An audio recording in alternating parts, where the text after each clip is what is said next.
Ya. Oke, silakan mulai Mas Reza. Oke.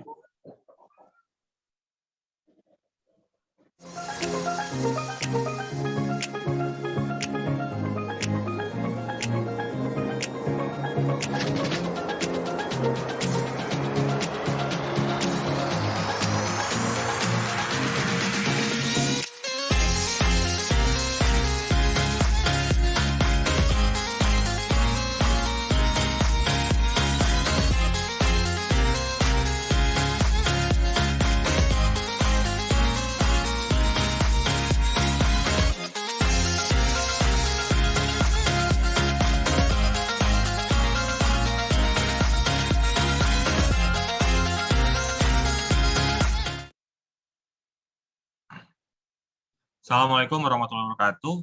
Selamat malam, selamat datang rekan-rekan. Terima kasih atas kehadirannya, terutama Pak Wianto sebagai narasumber kita malam ini. Selamat datang di salah satu event yang diselenggarakan oleh Project Management Institute dari Indonesia Chapter, yaitu Project Management Knowledge Sharing atau yang sering disebut sebagai PRANKS. Event yang dilaksanakan setiap 2 minggu ini menghadirkan praktisi, akademisi, atau penggiat project management untuk membagikan pengalaman atau keahliannya dalam project management. Harapannya, PRANKS dapat menjadi sarana peningkatan skill dan networking dari khususnya para member PMI Indonesia Chapter dan umumnya bagi semua partisipan PRANKS. PRANKS kali ini menghadirkan Pak Wianto sebagai narasumber yang akan membawakan materi mengenai Pertamina International Street Circuit Mandalika. Sirkuit yang menjadi tuan rumah ajang Superbike 2021 dan MotoGP 2022 ini dibangun kurang lebih hanya dalam 1 tahun, tentu saja dengan berbagai tantangan yang dihadapi yang mungkin akan nanti di-share sama Pak Wianto. Sebagai perkenalan dari narasumber kita kali ini, Pak Wianto Eko Winaryo adalah mantan Direktur Konstruksi dan Development dari PT Mandalika Grand Prix Association Nusantara Jaya. Pak Wianto lahir tahun 1978 di Jakarta dan menyelesaikan pendidikan di bidang teknik sipil dari Fakultas Engineering di Universitas Diponegoro pada tahun 2000, kemudian mengambil Master Degree di Civil Engineering di Diponegoro University di 2022. Saat ini menjabat sebagai Direktur Aset Development di PT Hotel Indonesia Natur, salah satu dari BUMN tourism di Indonesia. Sebelumnya juga menjabat sebagai Direktur Konstruksi dan Development dari PT MGPA Nusantara Jaya Mandalika Grand Prix Association, Lombok, Nusa Tenggara Barat, yang merupakan salah satu anak perusahaan dari PT Pembangunan Wisata Indonesia Persero atau ITDC. Pengalaman bekerja dari Pak Wianto salah satunya adalah di BP Batam, Deputy Chairman for Business Facilitation, di KPIP sebagai Project Director for Transportation Sector, kemudian ITDC yang tadi Project Director for Development Mandalika Resort, di PT TIS Kontraktor Indonesia dan PT Waskita Karya.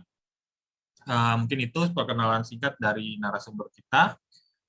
Sebelum kita mulai, mungkin kita punya ground rule untuk acara kita hari ini. Yang pertama, semua partisipan akan kita mute dan videonya akan di turn off sebagai untuk kelancaran acara hari ini. Kemudian apabila ada pertanyaan, silakan ditulis di chat box. Nanti di akhir acara akan saya bacakan untuk ditanyakan ke Pak Wianto. Kemudian sesi ini akan kita record, juga akan di live-kan di YouTube. Kemudian e-sertifikat akan didistribusikan kepada semua partisipan yang join di sesi ini. Kemudian terkait video, itu auto submission akan diberikan kepada member dari Indonesia Chapter. Kemudian recording akan diupload di YouTube channel, bisa di-search di PMI Indonesia Chapter. Yang terakhir, happy learning, dan silakan memberikan feedback kepada kami. Mungkin itu saja pendahuluan dari saya. silakan, mungkin floor akan saya serahkan ke Pak Dwianto. Pak Dwianto, silakan Pak. Terima kasih, Mas Reza. Jadi Yes. salam kenal untuk semuanya. Assalamualaikum warahmatullahi wabarakatuh. Selamat malam dan salam sejahtera bagi kita semua. Jadi kalau ditunjukin tadi CV-nya, malu ya saya. Loncat-loncat kayak kutu loncat gitu. Berarti Jadi ini kutu loncat Pak dibutuhkan di berbagai tempat. jadi ini udah institusi saya ke-8 nih dari selama saya bekerja dari Waskita sampai sekarang ini udah institusi ke-8. Jadi mungkin memberikan ini semacam encourage ya kepada teman-teman untuk mencoba dan mencari tantangan gitu ya. Jadi mungkin itu salah satu yang ingin saya share juga. Jangan takut dengan waduh kalau gua keluar gimana ya nanti ya. Nah, udah ini aja, pasrah aja. Rezeki itu udah ada di tangan Allah. Tapi memang untuk dapat keyakinan itu nggak mudah. Saya selalu bicara ke teman-teman, ayo kita coba suatu hal yang baru dan it will change your life gitu ya. Jadi ada 2 dari PMP ya. Ini sebelum saya mulai, ada 2 dari PMP yang pernah saya ajak gitu ya. Ini satu-satunya hadir nih di dalam prank ini ada Pak Hari Wibisono. Beliau waktu itu SG8, saya kenal beliau SG8 waktu itu pada saat saya menjadi project director di TDC, saya harus keluar diminta untuk mencari penggantinya. Nah, penggantinya waktu itu saya bilang seperti apa maunya. Lo pegang sertifikat apa aja? Dari sertifikat yang lo pegang, apa yang paling susah? Saya sampaikan, yang paling susah PMP. Nah, ya sudah, lo cari pengganti lo yang harus punya PMP juga. Gitu. Jadi waktu itu saya kontak teman-teman yang ada di SG, alhamdulillah Pak Hari Wibisono berkenan. Dan sekarang posisi beliau adalah salah satu direksi di anak usaha ITDC yang pegang utilitas di kawasan Nusa Dua dan Mandalika. Itu pertama. Yang kedua ada namanya Pak Muhammad Ridwanullah Tata. Muhammad Tata Ridwanullah. Beliau itu dulu di konsultan engineering ya untuk pembangunan gedung. Beliau SG9 ya setelah Pak Hari. Pada saat itu Pak Ari Prasetyo itu teman saya di TDC menjadi direktur utama Badan Otorita Danau Toba BPODT, Badan Pengelola Otorita Danau Toba. Beliau bilang, "Wik, bisa nggak lo cariin orang yang kira-kira bisa kerja, etik code-nya bisa gue pegang, gitu ya." Nah, saya usulkanlah Pak Tata. Alhamdulillah Pak Tata kemarin sudah menjalankan tugasnya dengan baik sebagai Direktur Destinasi di Badan Pengelola Otorita Danau Toba. Nah, karena tugasnya sudah selesai, saat ini Pak Tata saya minta membantu saya di sini sebagai Senior Vice President untuk Business Development. Kami bersama-sama saat ini sedang mengembangkan kawasan ekonomi khusus kesehatan dan pariwisata. Ini kawasan ekonomi khusus yang pertama dalam sektor kesehatan, di mana tantangannya juga cukup berat ya untuk bisa mewujudkan KK kesehatan dengan fasilitas dan teknologi state of art teknologi kesehatan yang paling mutakhir yang bisa kita cari di dunia ini gitu ya. Nah, ini yang menurut saya sharing yang mungkin sebelum saya mulai sharing tentang sirkuit, pengalaman hidup saya dan beberapa teman-teman yang saya minta untuk bisa merubah hidupnya ya, dan ini memang changing life benar. Nah, saya harapkan teman-teman yang ada di PMI Indonesia khususnya tetap deh juga jaga networking, tetap coba misalkan ada challenge yang baru gitu ya untuk bisa berkarya di tempat lain gitu, ambil deh gitu. Mudah-mudahan insya Allah kalau kita niatannya baik gitu ya, semua bisa diberikan jalannya. Mungkin itu saya izin share screen.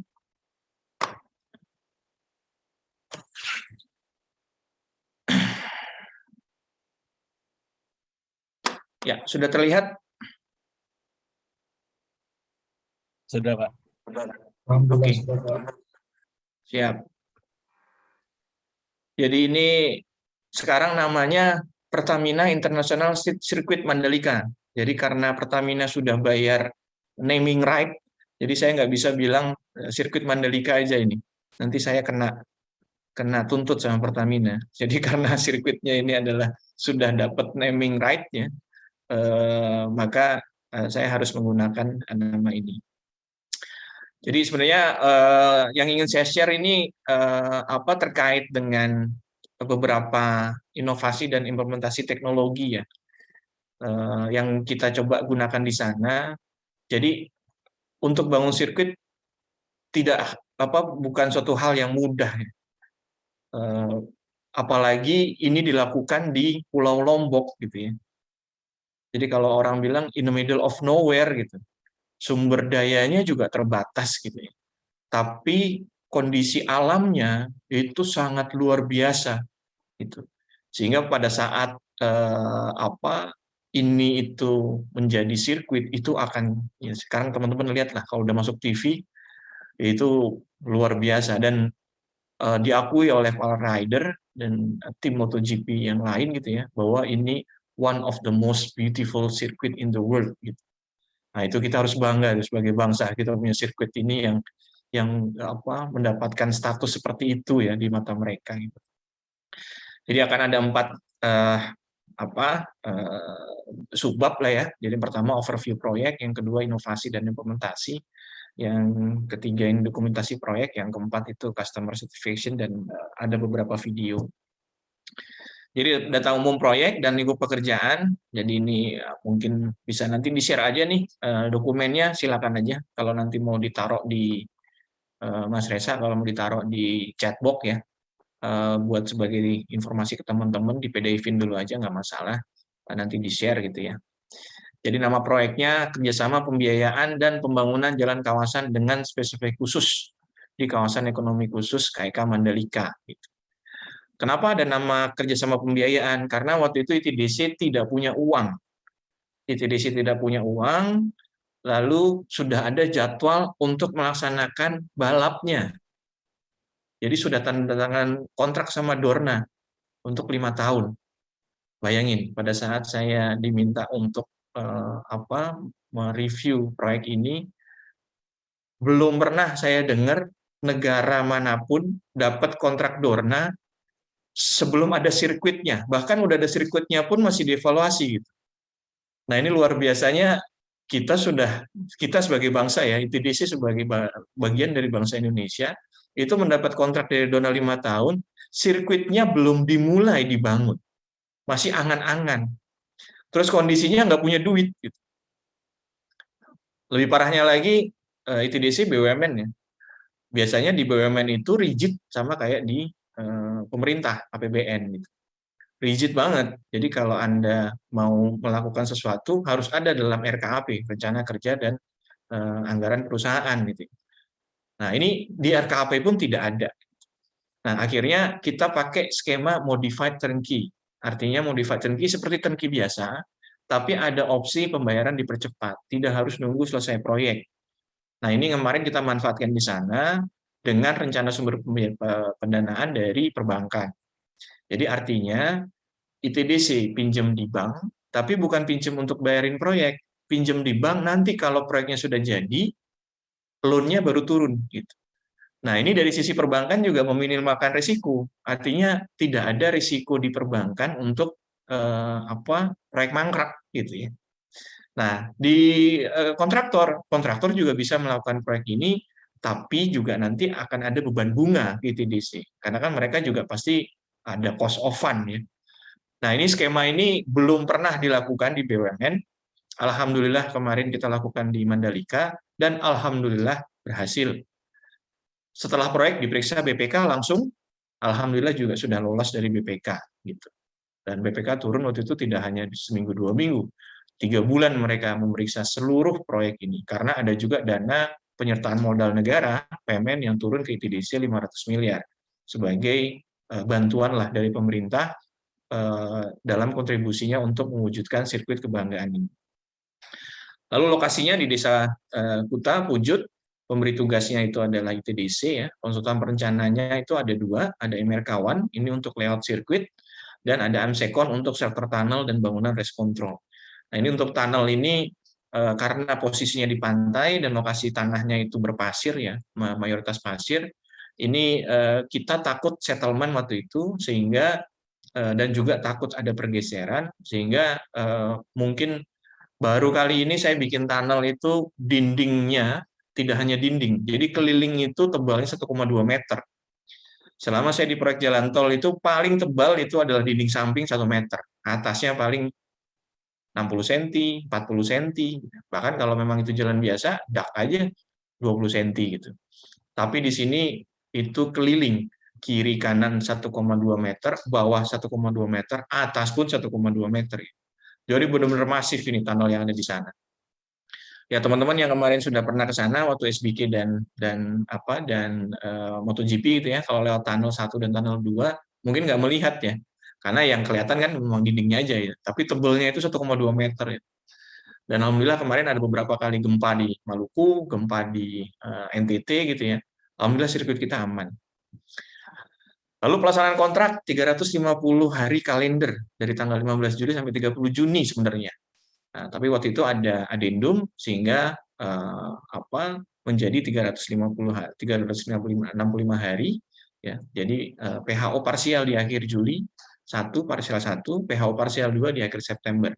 PHO parsial 1 di akhir Juli itu adalah untuk sirkuitnya. Jadi bukan untuk propertisnya. Nah, PHO parsial 2 itu untuk propertisnya, seperti race control, lalu marking, dan yang lain-lain. Gitu ya. Pekerjaan di luar homologasi. Alhamdulillah kita bisa selesai di akhir Juli 2021 untuk bisa mendapatkan homologasi. Tapi saya ingin cerita juga, pada saat mau homologasi, itu kita kendala lagi. Karena apa? Karena COVID waktu itu. Jadi bayangkan bahwa kami melakukan pekerjaan sirkuit, waktunya cuma 1 tahun, kondisinya lagi pandemi. Jadi kalau boleh saya angkat topi buat teman-teman yang kerja kemarin, saya angkat topi deh. Kalau boleh saya angkat tangan, angkat kaki buat mereka itu benar-benar lah luar biasa itu tim yang bekerja di sana gitu ya. Nah, karena COVID, maka homologasi tidak bisa dilakukan by present atau offline gitu ya. Bagaimana caranya? Caranya akhirnya kita melakukan virtual circuit inspection atau homologasi. Jadi kita gunakan 4 kamera darat, 2 kamera udara pakai drone gitu ya. Dan kalau saya bilang kamera darat, keren kayaknya ya. Padahal kita cuma pakai handphone, Pak.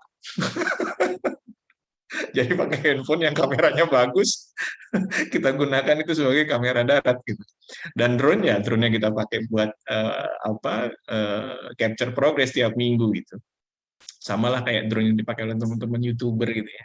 Nah, ini yang kemarin juga mendapat apresiasi dari pihak FIM ya, safety officer-nya mereka dan dari Dorna, bahwa ini adalah virtual track inspection pertama yang dilakukan oleh mereka. Bahkan dari lead safety officer-nya bilang, wah ini kalau kita bisa begini setiap sirkuit, ini benar-benar menghemat waktu saya katanya. Karena kita benar-benar bisa melihat detail, misalkan oke nih tikungan 1, nah, drone-nya bisa turun, lalu kamera darat itu bisa menzoom ataupun mendekati lokasi yang ingin mereka lihat sehingga benar-benar bisa terlihat. Bahkan mereka juga minta fotonya juga, sehingga pada saat mungkin kalau koneksinya kurang bagus ya, agak gambarnya blur gitu, itu yang bisa dilihat secara jelas dengan menggunakan foto ataupun high definition picture yang kita kirim ke mereka. Lalu untuk cara pembayarannya, tadi saya bilang pre-financing dengan modified turnkey ya, jenis kontraknya lump sum, karena ini juga sebagai informasi ya dan sebagai sharing pengalaman juga ya, bahwa kalau lump sum ini kan di dalam item project management itu ada ya beberapa tipe kontrak ya. Kalau lump sum ini kan berarti risiko itu ada di kontraktor gitu ya.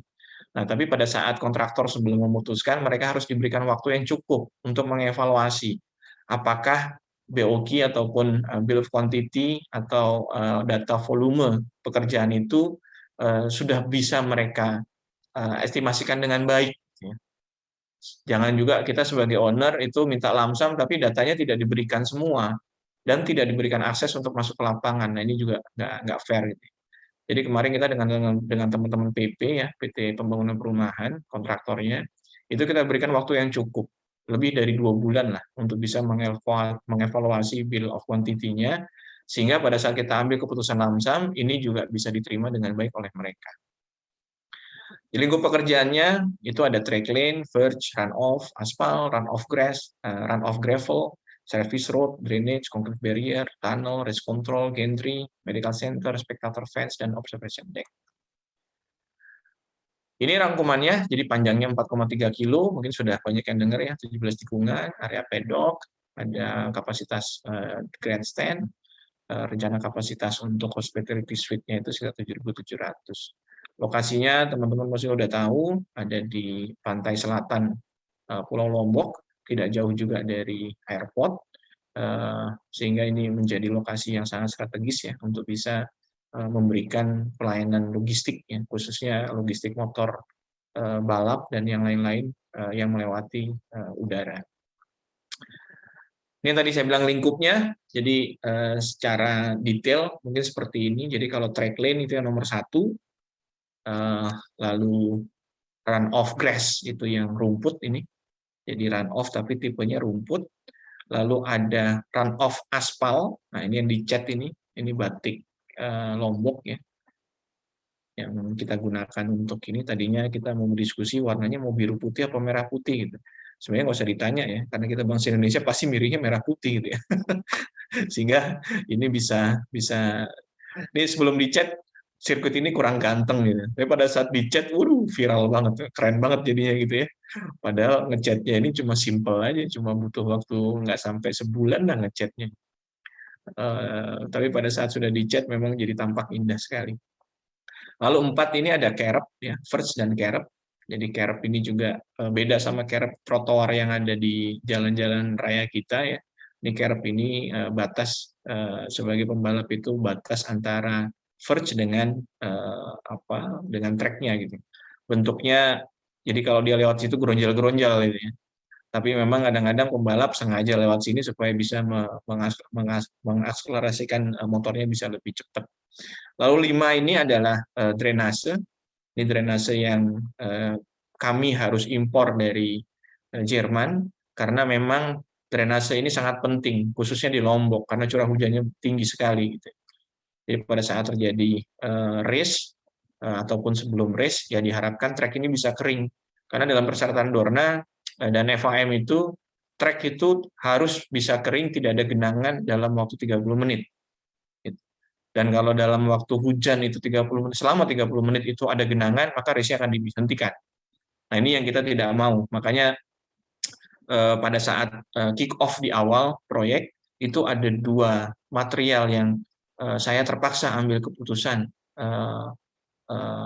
untuk menggunakan material impor, karena memang sangat terkait dengan safety. Jadi yang pertama adalah drainase, yang kedua itu adalah barrier. Jadi ada concrete barrier dan ada fence, gitu ya. Nah, fence ini yang kita juga impor dari Swedia dan Jerman. Fence dan concrete barrier-nya ini itu tahan tumbukan. Jadi kayak fence-nya itu kalau ada benda yang akan menuju ke pagar tersebut, maka pagar tersebut bisa menahan tidak tembus gitu ya. Dengan kecepatan maksimal itu 400 km per jam. Tesnya mereka sampai 500, tapi mereka di speknya bilang 400 km per jam. Nah, speednya MotoGP untuk track ini itu sekitar 310 sampai 315 km per jam. Jadi alhamdulillah kemarin di track yang di MotoGP itu bisa sampai 309 ya maksimal. Nggak sampai 310 tapi 309. Nah, 2 material ini memang sangat mahal, tapi itu konsekuensi yang kami ambil waktu itu untuk bisa memastikan bahwa track ini sesuai dengan standar safety-nya. Lalu yang nomor 6 ada inner service road. Jadi ada 2 service road yang mengelilingi sirkuit ini. Jadi 6 ini yang di dalam, yang kita sebut inner service road. Yang di luar ini adalah outer service road. Ya. Jadi yang nomor 8 ini. Nomor 8 ini adalah outer service road. Lalu nomor 7 ini adalah gravel bed. Nah, ini juga ada cerita unik nih gravel bed ini. Jadi speknya itu adalah batu rounded, natural rounded. Jadi nggak boleh dipakai mesin di rounded atau pakai mesin dipecah gitu ya. Nah, awalnya kami nggak tahu kami yakin bahwa di Lombok itu nggak ada gitu ya. Karena Lombok tidak terkenal dengan sungai. Walaupun ada Gunung Merapi tapi sungainya tidak banyak gitu. Material yang cocok untuk gravel bed ini itu adalah material yang ada di Jogja. Jadi waktu itu kita ngitungnya material ini bawa dari Jogja. Kuantitinya lihat sendiri Pak, 50.400 kubik gitu. Jadi waktu itu kita udah mikir ini bisa 200 ponton bolak-balik minimal 3 kali. 200 ponton kapasitas 4.000 sampai 3.000 feet 300 sampai 400 feet dengan kapasitas 1.000 sampai 500 1.000 sampai 1.500 kubik. Itu bisa bolak-balik gitu. Nah, ini yang kemarin alhamdulillah ternyata kita menemukan batu, ada sungai kayak sungai lama gitu ya, tertimbun tanah, itu isinya batu-batu kecil kayak gini dan rounded gitu. Nah, ini juga salah satu berkah dari Yang Maha Kuasa ya. Tuhan Yang Maha Kuasa bahwa kami kesulitan cari batu dan sudah siap bawa dari Jogja. Alhamdulillah kita ketemu, walaupun memang harus disaring ya, tapi paling tidak ini bisa mempercepat penyelesaian sirkuit ini karena tinggal disaring tapi barangnya sudah ada di Lombok, nggak harus dibawa dari luar Lombok gitu. Walaupun memang warnanya jadi tidak bagus, tapi pada saat kita sampai ke Dorna, apakah ini masuk spek? Mereka bilang loh ini masuk sudah, gitu. Tapi warnanya nggak putih. Oh nggak apa-apa. Memang ya tergantung availability-nya di masing-masing negara, gitu. Nggak harus putih.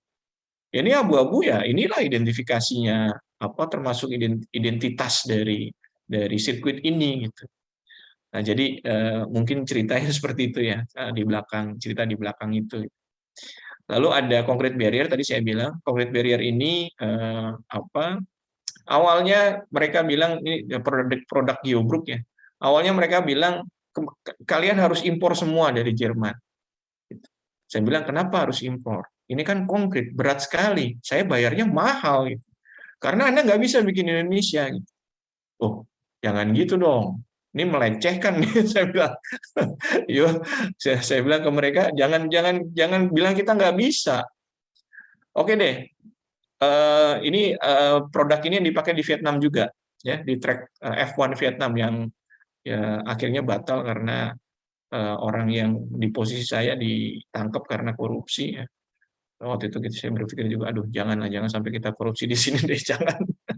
Nah, saya bilang waktu itu kami bilang kirimlah moldingnya ke sini, kami akan coba bikin. Gitu. Nah, kita minta moldingnya dikirim, kita bikin, mereka datang ngecek gitu ya. Kita kirim dulu foto-fotonya, kita kirim videonya. Memang pertama gagal, kedua gagal, ketiga gagal. Sehingga kita ngecor kelima itu, baru hasilnya bagus sekali. Dan simple aja untuk buka moldingnya itu. Ini kadang-kadang kita juga harus kreatif lah ya. Jadi pada saat kita buka molding itu biasanya molding ataupun cetakan itu nempel sama betonnya. Kita udah pakai minyak foam wax gitu ya. Kan ada minyak khusus yang bisa melepaskan cetakan itu dengan baik ya. Jadi kayak bikin kue lah. Bikin kue biasanya ininya kan diolesin mentega dulu gitu ya, supaya nanti kuenya nggak lengket gitu. Nah ini kayak gitu juga. Tapi karena betonnya mutu tinggi dan juga moldingnya ataupun cetakannya juga bajanya baja yang mutu tinggi, itu tetap nempel. Nah ternyata solusinya simple. Saya cuma mikir aja yang bisa memisahkan ini supaya tidak terjadi lekatan itu apa ya. Akhirnya kita pakai bedak bayi. Jadi pakai tepung. Nah, tepung itu kita lumuri di cetakannya dan gampang bukanya jadinya cetakannya itu. Jadi ini ya inilah ide-ide yang kemarin ya mungkin juga jalannya Tuhan Yang Maha Kuasa ya, yang diberikan kepada kami saat itu, sehingga ide-ide ini yang mungkin bisa mempercepat dan membuat bangsa kita bisa memiliki sirkuit ini. Oke, kalau ini lanjutannya nih tadi lingkup pekerjaannya. Kalau tadi view-nya dari foto, kalau ini secara potongan melintangnya ya. Jadi kalau ditanya tebal aspalnya berapa sih, gitu ya. Nah, jadi kalau tebal aspalnya itu kita ada AC base 8 cm, ada AC binder 6 cm, dan ada yang paling atas ini adalah sebenarnya lapisan paling atas ya. Kalau biasanya kita pakai AC wearing course ya, ACWC gitu, tapi di sini kita pakai SMA, stone mastic aspal. Agak ribet bikinnya karena ini single size, tapi gripnya dapat banget gitu. Karena mengandalkan kontak stone by stone dan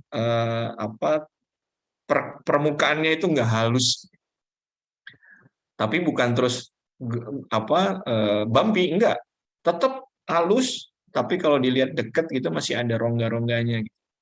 Nah, ini yang coba kita bikin di sana. Memang jarang dipakai di sirkuit.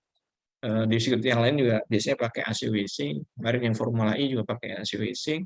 Kita coba bikin di sini SMA.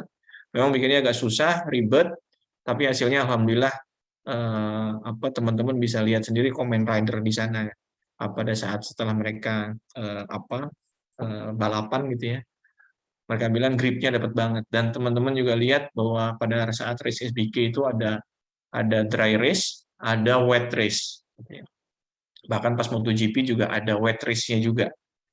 Nah, itu mereka sampai si Quartararo bilang bahwa ini gripnya luar biasa sirkuit ini gitu. Nah, itulah keunggulannya SMA.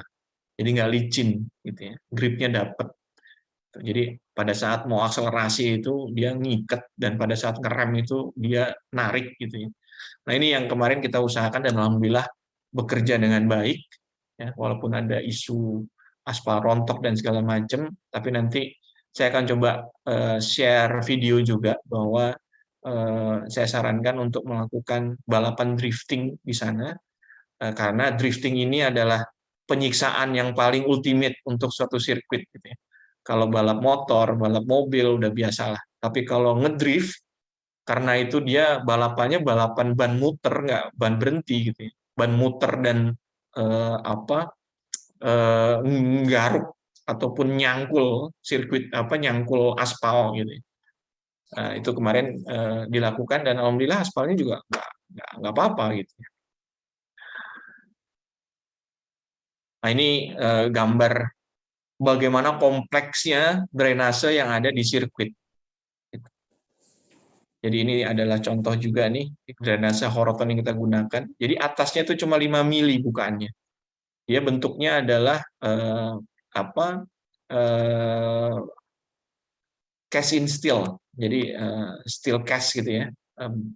Baja tuang itu ya, dibentuk baja tuang. Terus bawahnya ini propilin atau PVC. Nah, bawahnya kayak kantong semar gini nih, besar gitu. Jadi atasnya bukaannya kecil, tapi debitnya itu bisa menyerap debit yang besar gitu. Nah, ini yang menjadi dasar kemarin kami mengambil keputusan bahwa mau nggak mau sirkuit Mandalika harus menggunakan ini. Selain ada beberapa subdrain, filter drain yang ada di sekeliling sirkuit ini, yang kalau secara dana itu hampir seperempatnya sendiri dari total biaya proyek. Jadi kalau kemarin sekitar 900 miliar atau 1 triliun gitu ya, itu berarti sekitar 250 miliar sendiri kami buat drainase ini. Ya, material impornya aja udah hampir 150 miliar sendiri gitu. Terus ada filter drain, kita pakai perforated pipe, lalu ada subdrain, kita pakai geotextil dan segala macam, dibungkus pakai material single size. Jadi hampir sekitar 250 miliar sendiri kita spend untuk bisa membuat sirkuit ini aman pada saat terjadi hujan dan tidak memalukan kita sebagai bangsa pada saat sirkuit ini digunakan di saat hujan. Lalu ada juga pekerjaan race control building dan ada observation deck. Ini desainernya bikin kayak kerang gitu ya. Jadi ada pekerjaan tambah, race control building, observation deck, medical center, helipad, gantry, dan timbunan pit building. Yang paling saya senang gantry-nya ya. Jadi kalau boleh izin mundur ke belakang, ini ada gantry yang Kalau ngeliat di lapangan, aduh ganteng banget ini gathering. Ini awalnya desainnya adalah dari ujung sampai ke ujung sana portal. Bentuknya truss.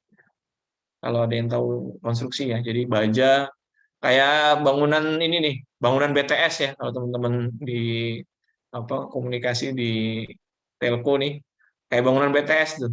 Jadi pakai profil L, disambung-sambung jadi truss. Saya bilang, aduh jelek banget itu. Akhirnya kita redesign. Nah ini jadi suatu hal yang, dan saya bilang harus cantilever. Karena cantilever itu menunjukkan bahwa struktur sipil itu tidak harus kaku gitu. Struktur sipil itu bisa membuat emis gitu. Nah ini salah satu yang menjadi kebanggaan kemarin lah teman-teman yang di sana ya. Kita bisa desain sesuatu, nggak pakai truss, kita pakai pipe, bentuknya bagus, ya, dan ini cantilever dengan bentang hampir 26 meter.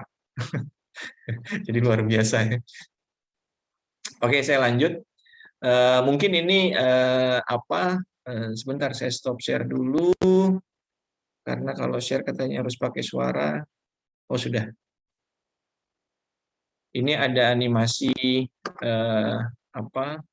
dari teman-teman PP, bukan buat ya. Coba saya play dulu.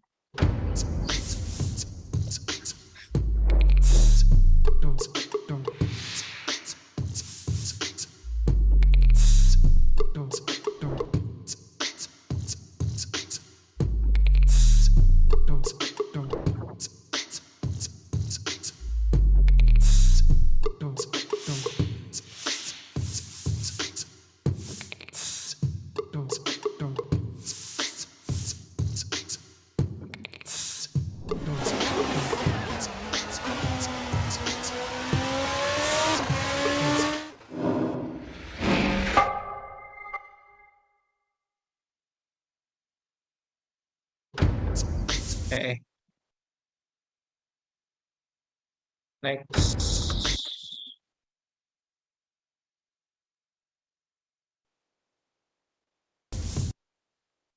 Sebentar.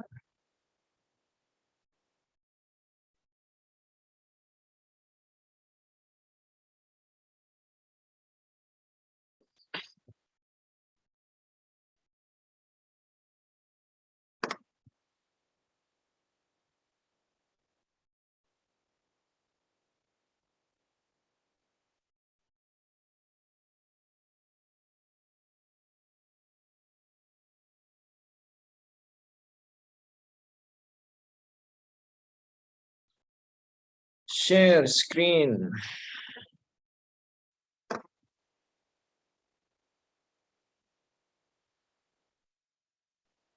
Ini ada video simulasi ya, simulasi pada saat dibuat oleh teman-teman MRK1.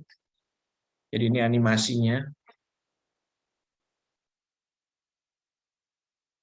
Tuh awalnya jelek banget kayak gitu tuh.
Ya, itu tadi animasi ya. Sekarang kalau dulu sih ini paling seneng saya lihatnya ya. Tapi sekarang kalau teman-teman yang punya PS5 tinggal beli aja MotoGP 2022, udah ada sirkuit Mandalika tuh. Jadi udah ada sirkuit Mandalika dan bisa main di sana, bisa lihat detailnya juga itu waktu teman-teman apa dari Sony minta izin, saya juga yang ada di sana, saya memberikan izin. Saya bilang saya belajar bikin sirkuit tidak ke sirkuit. Jadi sebagai informasi ya teman-teman, saya terus teman-teman PP terus konsultan MK yang ada di proyek kemarin itu tidak satupun pernah ke sirkuit. Jadi saya belum pernah ke sirkuit Sepang pun aja belum pernah gitu yang dekat gitu. Waktu itu mau ke sana juga udah nggak bisa karena COVID gitu ya. Jadi luar biasa apa hidayah yang diberikan oleh Tuhan Yang Maha Kuasa ya kepada kami untuk bisa mewujudkan sirkuit menjadi kebanggaan apa bangsa kita gitu ya. Nah, itu yang mungkin behind the screen-nya ya. Jadi saya belum pernah ke sirkuit, teman-teman PP, PM-nya juga belum pernah ada yang ke sirkuit. Malah teman-teman ITDC yang sudah keliling ke Phillip Island, ke Silverstone bahkan gitu ya. Ya gambar-gambar foto-fotonya ya dari mereka aja kita dapat gitu. Jadi ini adalah jadwal apa dan 21 November ya alhamdulillah telah terlaksana dengan baik. Lalu waktu itu masih official test ya. Masih official test tanggal 11 Februari ya. Dan second Grand Prix-nya itu tanggal 20 Maret. Nah, kalau teman-teman lihat dari Portimao ya, di Portugal, mereka ke Qatar, dari Qatar ke Argentina gitu. Jadi kalau dilihat biasanya ini MotoGP itu pindahnya bareng-bareng semua, termasuk motornya, termasuk orangnya, termasuk mekaniknya, termasuk nah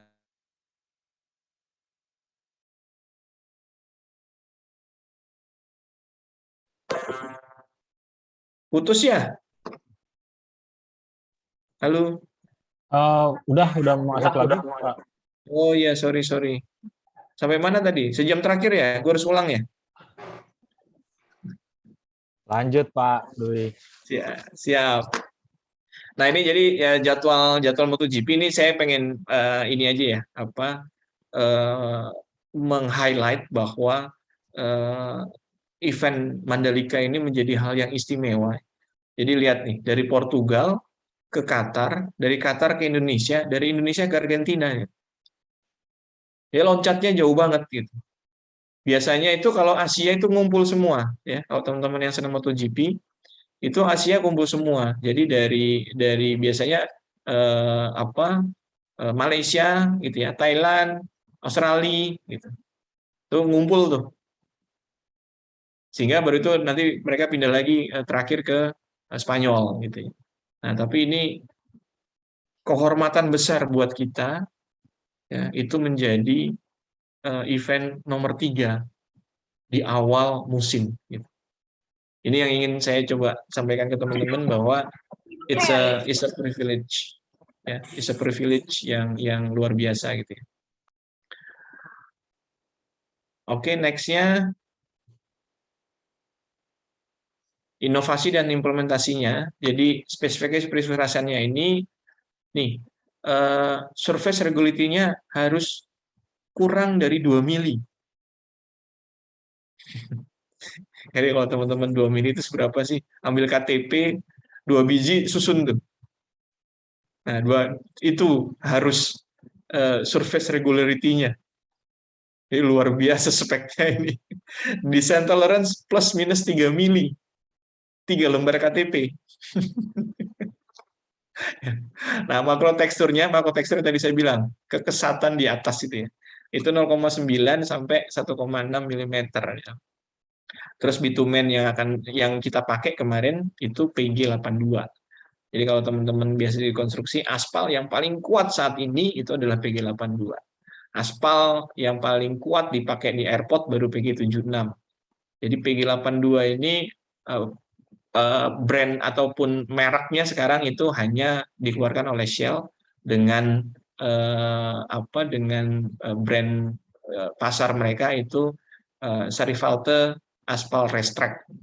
Jadi PG82 hanya dipakai di racetrack memang karena sangat mahal dan durability-nya tinggi sekali. Lalu persyaratan metode pengaspalannya, tidak boleh ada sambungan dingin memanjang.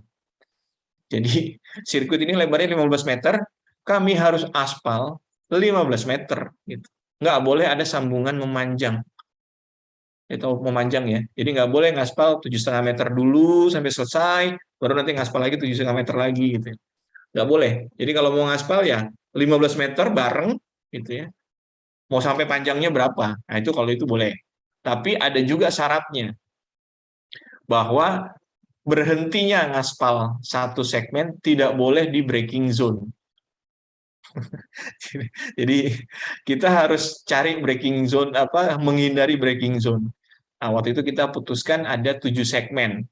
Ada 7 segmen dan itu juga hasil diskusi panjang lah karena juga kapasitas AMP kita aspal mixing plant yang kita tidak punya luxury ya kayak di kota gitu bisa ada AMP yang sangat besar sekali gitu ya. Nah, ini kita bawa AMP besar yang kita punya di Indonesia ya 230 ton per jam. Itu pun juga masih nggak bisa kita lakukan dalam 2 segmen atau 3 segmen atau 5 segmen. Kita akhirnya 7 segmen. Lalu single aspal mixing plant nggak boleh pakai AMP 2 atau 3 gitu, nggak boleh, harus 1. Semua alat hampar merek dan tipe yang sama. Jadi kalau pavernya ataupun alat gelar hamparnya itu pakai Bomac, maka tandem rollernya, terus PTR-nya, terus aspal sprayernya itu harus Bomac. Kalau mau pakai Vogel semua. Ini yang disyaratkan oleh mereka. Suhu minimal pemadatan 150 derajat Celcius. Jadi kalau keluar dari AMP itu 180 sampai 200 lah gitu ya. Jadi kalau 200 mungkin udah terlalu gosong, kita biasanya 190 sampai 180 gitu. Keluar AMP. Baru kali ini saya ngaspal ya, saya udah beberapa kali pekerjaan pengaspalan di Aceh, di Bandung gitu. Itu paling kita speknya PU itu 140 sampai 135 lah. Itu suhu minimal pemadatan. Tapi di sini 150. Jadi sangat panas sekali. Nah, pengujian irinya ini hanya harus kurang dari 1 meter per kilometer. IRI ini indikatif resistance index. Ya. Jadi di tol itu irinya itu sertifikat layak fungsi IRI di tol itu 5 meter, kurang dari 5 meter per kilometer.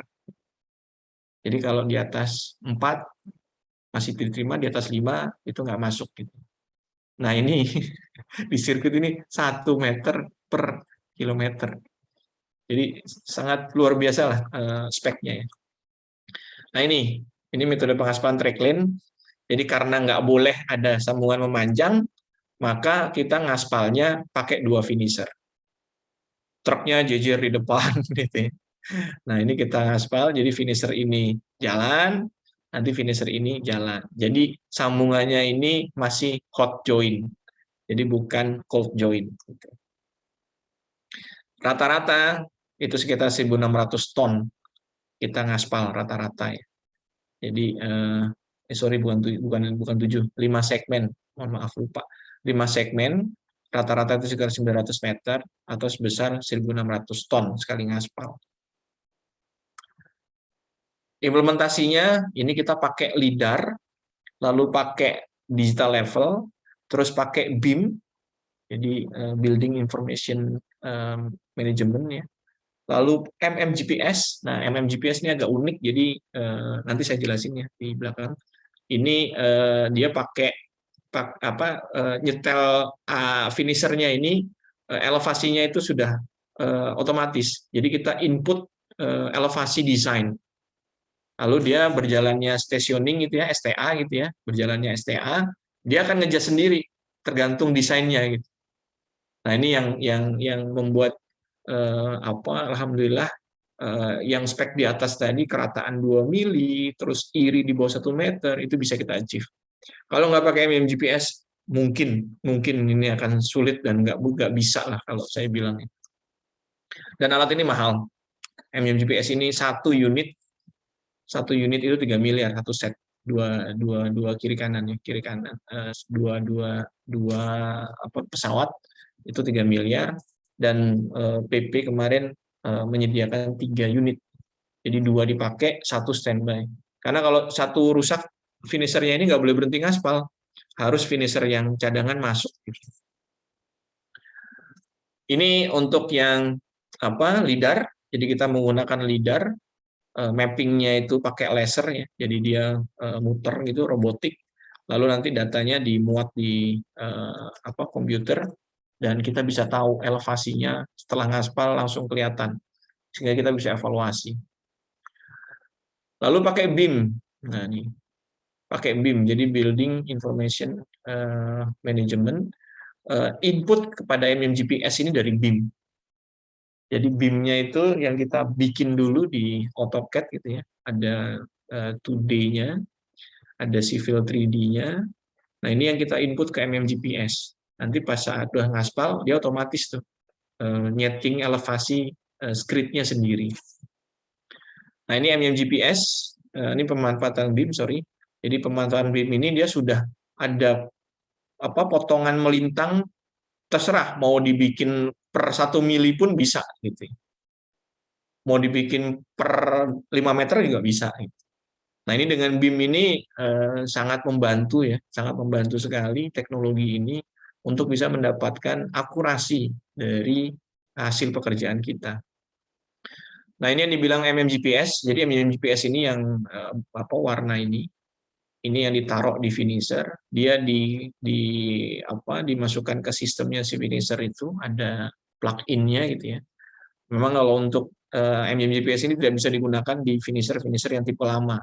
Dia harus sudah finisher yang menggunakan ICU. Jadi menggunakan internal centralized unit gitu, sehingga bisa dibaca dan bisa diperintah gitu. Kalau finisher yang lama dia nggak pakai ICU, jadi belum bisa digunakan gitu. Nah, ini yang teknologi yang bisa mewujudkan desain yang kita lakukan di komputer dengan pelaksanaan di lapangan. Dan mereka base-nya pakai GPS, jadi ke satelit gitu ya. Jadi kita pada saat masukin data descending sekian, elevasinya sekian, dia langsung baca ke GPS-nya, dan pada saat dia di posisinya, dia akan melakukan eksekusi tersebut gitu dengan elevasi sekian. Sehingga aspal yang keluar dari finisher ini itu bisa sesuai dengan harapan desain gitu. Jadi kita set kan aspal itu kan kalau dipadetin akan turun ya. Nah, kita juga lakukan tes dulu sebelumnya. Bahwa kalau dipadetin itu turunnya berapa mili atau berapa senti itu. Jadi misalkan untuk yang tadi di lapis bawah itu 8 cm, kemarin kita tebar 10 cm. Jadi tebar loose-nya 10 cm, lalu padatnya dapat 8 cm. Untuk yang 6 cm kita tebal 7,5. Jadi 7,5 kita tebar, padatnya jadi 6 cm. Untuk yang SMA 4 cm harapan kita tebalnya, itu kita tebar kemarin 5,3 cm.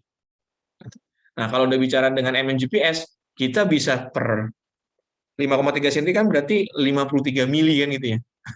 Nah, kalau pakai MGPS kita bisa bicara mili, bahkan setengah mili pun masih berani kita gitu.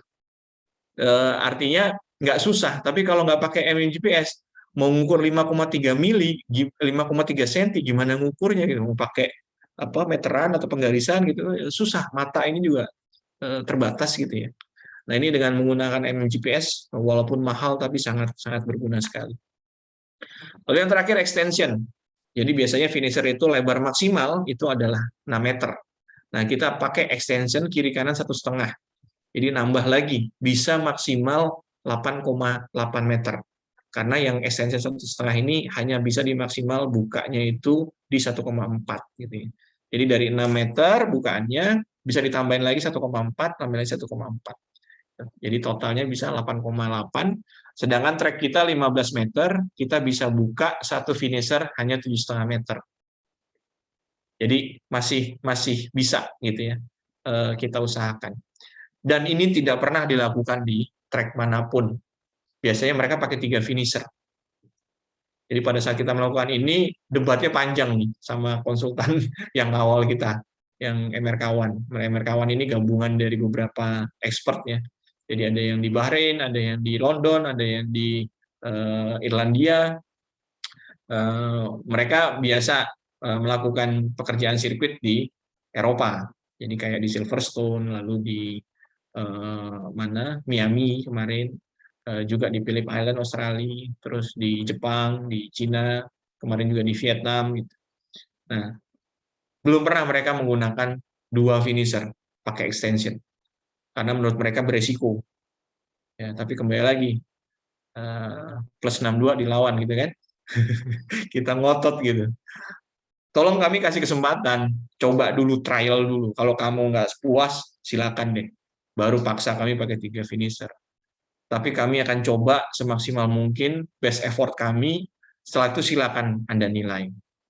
Nah, kita trial waktu itu 100 sampai 150 meter, trial pertama gagal. Mereka bilang, tuh kan, gitu. Saya bilang, tar dulu, ini trial pertama. Kita coba lagi trial kedua. Coba lagi trial kedua, 100 meter kedua. Hampir bagus lah. Nah, mereka udah bilang, kayaknya bisa ya, Pandu ya. Ya, makanya ini kita coba trial yang ketiga. Kita coba lagi trial yang ketiga dan jadinya bagus. Mereka sampai bilang, it's never done before. Ya, saya bilang, ya sama. Orang Anda ke sini tuh naik pesawat, kalau nggak ada yang menciptakan pesawat, mereka akan bilang, it's never done before. Jadi nggak akan Anda ke sini ke Indonesia. Ya tetap aja di negara Anda sana. Nah, ini beberapa hal yang mungkin inovasi-inovasi yang kita coba ya. Bukannya kita nggak mau nurut, bukan. Tapi karena kalau 3 finisher ada implikasinya. Satu, alatnya kurang. Kita punya hanya 4 finisher.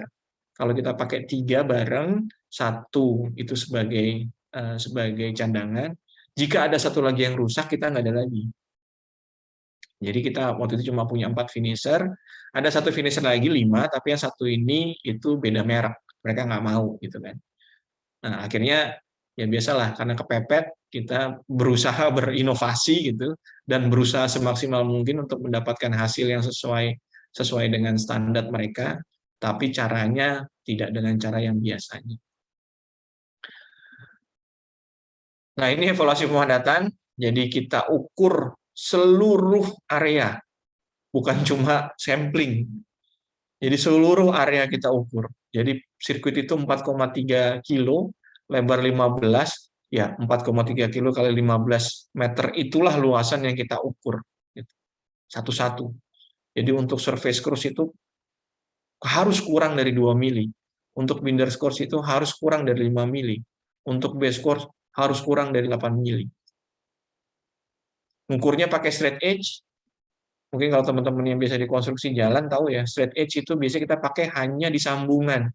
Dan straight edge-nya biasanya hanya lebar 1 meter, maksimal 2 meter. Di sirkuit ini, straight edge-nya minimal 4 meter. Jadi, straight edge udah 4 meter, selisihnya elevasi itu hanya 2 mili gitu ya. Waduh, luar biasa nih. Ini teknologi pengaspalannya, foto-fotonya kita lihat ini pengambilan waktu selesai ngaspal ya foto-fotonya. Alhamdulillah hasilnya bagus dan benar-benar puas. Nah, waktu itu kami melihatnya gitu ya. Ini dokumentasi proyek aja. Jadi setelah jadi inilah sirkuit kebanggaan kita ya. Sangat indah gitu ya. Ini ngaspal hari terakhir nih. Seluruh tim ngumpul, saya minta foto sebagai kenang-kenangan lah ya. Ini pengaspalan track segmen terakhir. Ini pada saat proses pengaspalan ini sudah jadi. Ini lihat ini di tepi pantai ini tikungan 10 nih, tikungannya yang ikonik ya. Sekarang sudah dibangun di sini ada VIP Village ya di atas sini. Waktu itu belum ada, sekarang sudah ada. Nah, ini pada saat proses pengaspalan. Ya alhamdulillah sekarang jadinya bagus sekali. Ini pada saat belum dikasih mark markingnya, marking marka ya. Setelah dikasih marking sangat bagus sekali.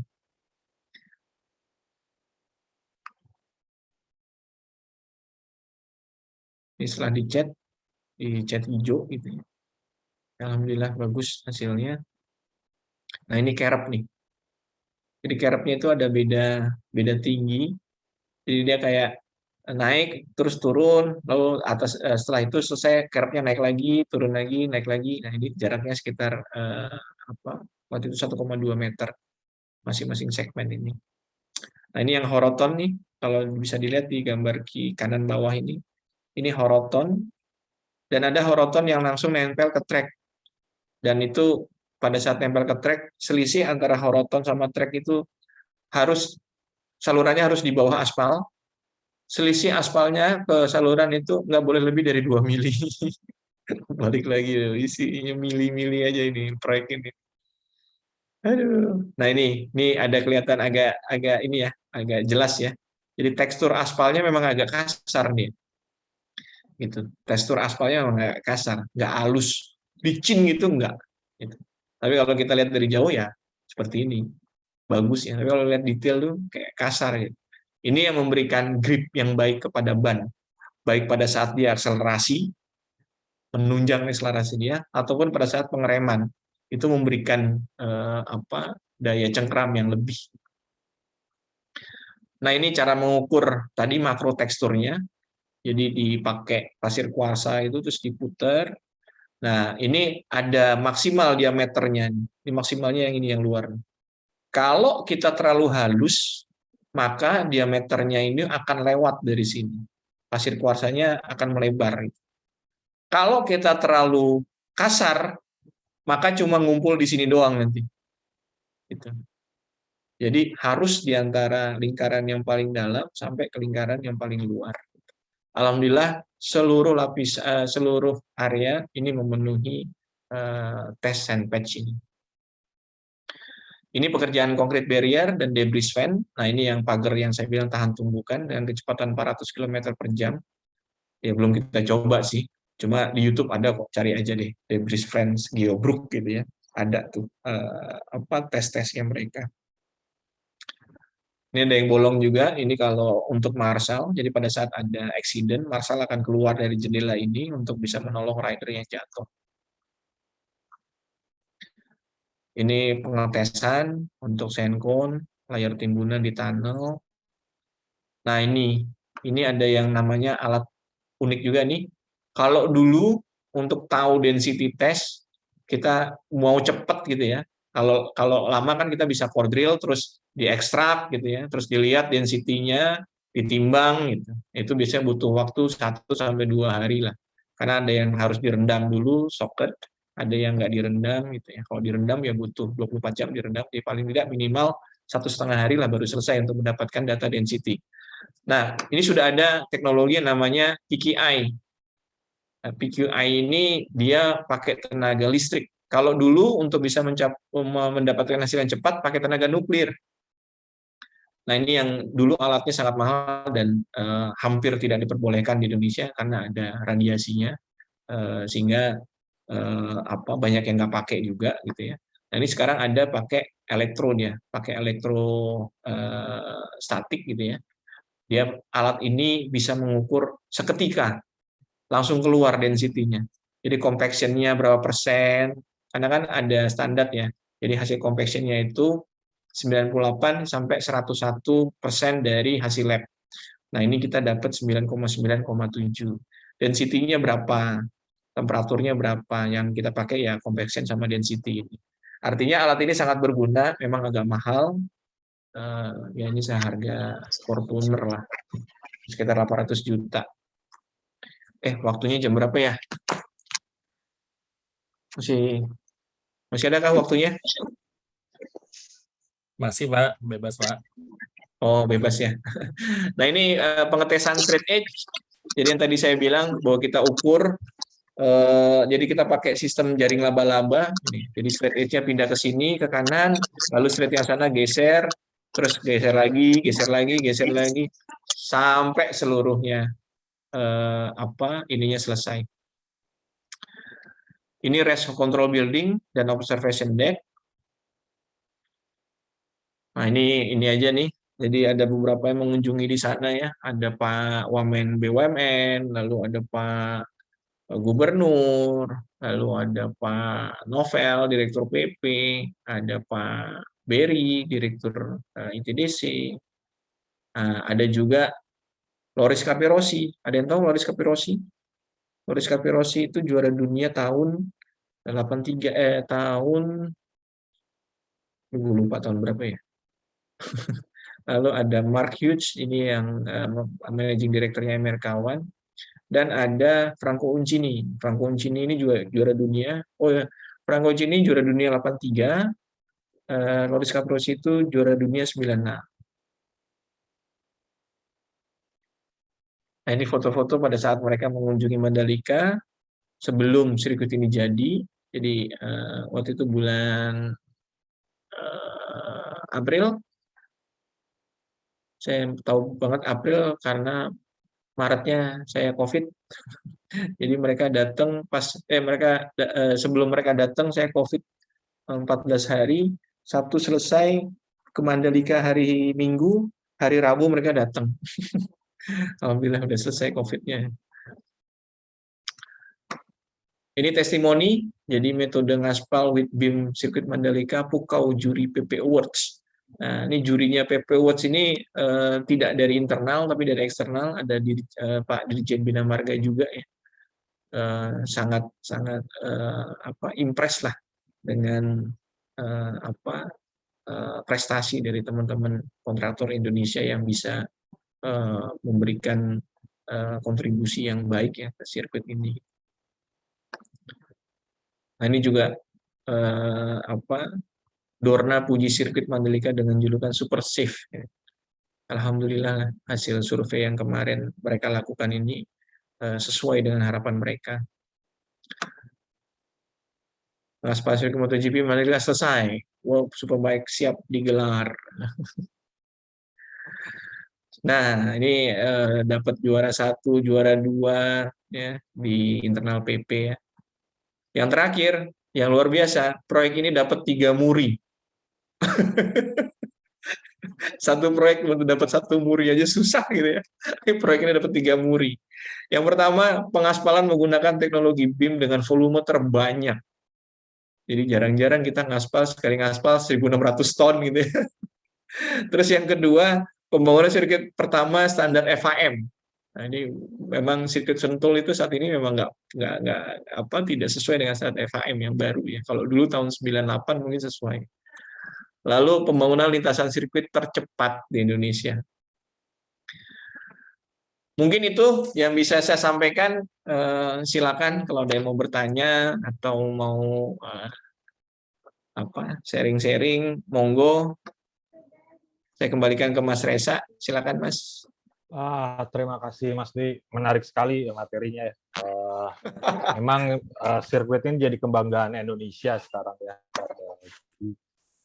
Merupakan jadi andalan lah bagi Indonesia untuk berbicara ke dunia luar. Sudah ada beberapa pertanyaan, mungkin teman-teman partisipan silahkan mengutarakan pertanyaannya di chat.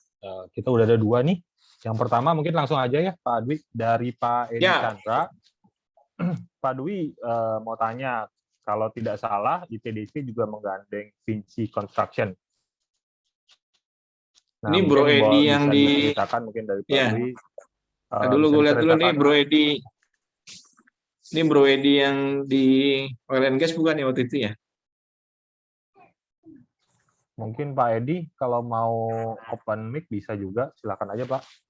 Benar katanya Pak. Benar Om. Apa kabar Pak Bro? Baik Pak Mentor. Jadi sekedar informasi dulu waktu saya SG8, Pak Dwi inilah salah satu mentor kita. Jadi ya banyak kenangan bersama sampai tengah malam lah dengan Pak Dwi.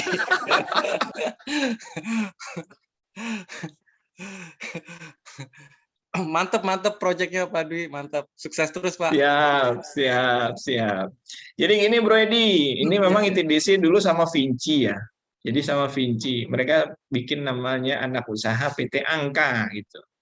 Nah, janjinya Vinci nih, sorry ya kalau ada yang afiliasi sama Vinci ya, mohon maaf nih, gue bicara fakta aja. Janjinya Vinci dulu yang bangun sirkuit ini Vinci, Pak. Tapi karena Vinci juga mereka kan juga cari investor ya. Jadi mereka cari investor, mereka sebagai master developer. Kalau ada dananya mereka akan laksanakan. Tapi kalau nggak ada dananya pasti mereka akan nunggu dulu gitu ya. Nah, sedangkan tadi saya bilang, saya tahu-tahu dikasih proyek ini untuk evaluasi sudah kontrak dengan Dorna. Gitu. Jadi mau nggak mau ITDC harus ambil alih nih. Kalau nggak, yang malu bukan ITDC aja, bangsa kita, Pak. Karena walaupun bagaimanapun namanya dengan Dorna itu walaupun B2B ya, walaupun bisnis to bisnis, tapi bawa negara, Pak. Makanya kemarin Pak Presiden pada saat tim MotoGP nyampe di Jakarta, itu disambut sama Pak Presiden. Gitu. Jadi pada saat itu kalau kita nunggu Vinci, ya belum tentu terbangun ini sirkuitnya. Kalau nunggu ITDC punya duit, ya mungkin nggak kebangun juga gitu ya. Nah itu. Jadi saat ini skupnya Vinci menjadi mengecil, Pak. Jadi awalnya harusnya sirkuit dengan luasan 160 hektar waktu itu ya, yang akan develop oleh Vinci. Karena mereka tidak bisa mengeksekusi sirkuit ini, maka sirkuitnya diskusi oleh ITDC. Terus mengecil ke lokasi pedok. Pedok kita harapkan Vinci yang bisa berinvestasi. Tapi sampai akhirnya juga, pedok kita bangun hanya dalam 1 bulan loh, Pak. Itu gara-gara nunggu Vinci juga. Bayangin pedoknya bangun 1 bulan. Bener-bener 1 bulan itu. Bener-bener 1 bulan. Bisa selesai gitu ya. Memang sih modular ya, modular. Jadi kita pakai modular dari Wika Gedung. Tapi itu prestasi lah buat teman-teman Wika Gedung. Salut lah dengan teman-teman yang bekerja luar biasa ya. 1 bulan bisa selesai gitu. Jadi itu Pak, apakah masih lanjut sama Vinci? Sampai saat ini saya juga belum tahu informasinya, tapi yang pasti skupnya Vinci ataupun lingkupnya kerjasama antara ITDC dengan Vinci jadi lebih mengecil sekarang. Mungkin itu yang pertama. Terus yang kedua, sekalian aja ya Pak Reza ya, saya bacain ya. Bagaimana konsep menyusun project construction plan serta project quality plan dengan requirement yang very stringent dari klien Dorna atau FAM. Terus terang gini Pak, sambil jalan nih.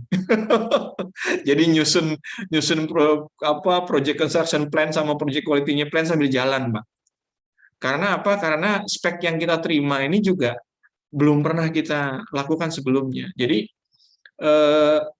kita bikin format project construction plan-nya dan project quality-nya itu ya sambil jalan, benar-benar sambil jalan gitu loh. Jadi memang learning by doing kita ya. Dan ini memang menyita waktu ya. Kami itu rapat VidCon dengan MRK1 itu minimal seminggu sekali, minimal. Kadang-kadang bisa 2 kali, 3 kali gitu ya. Untuk tadi menyamakan persepsi kami gitu. Jangan nanti kami salah gitu.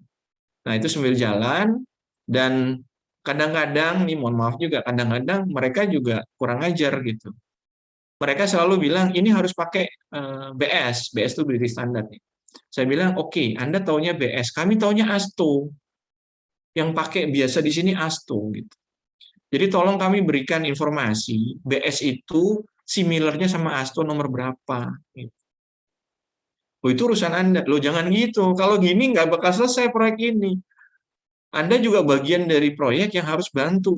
Kalau kami nggak tahu, kami nggak bisa, tolong dibantu. Gitu. Akhirnya mereka mau juga. Walaupun akhirnya mereka bilang bahwa mereka men-spend waktu yang sangat banyak untuk bisa menyandingkan gitu ya antara BS 1325 standar ASTO-nya itu nomor AST berapa gitu. Nah, itu yang ya dalam tanda petik ya kemarin mereka gue kerjain lah gitu ya.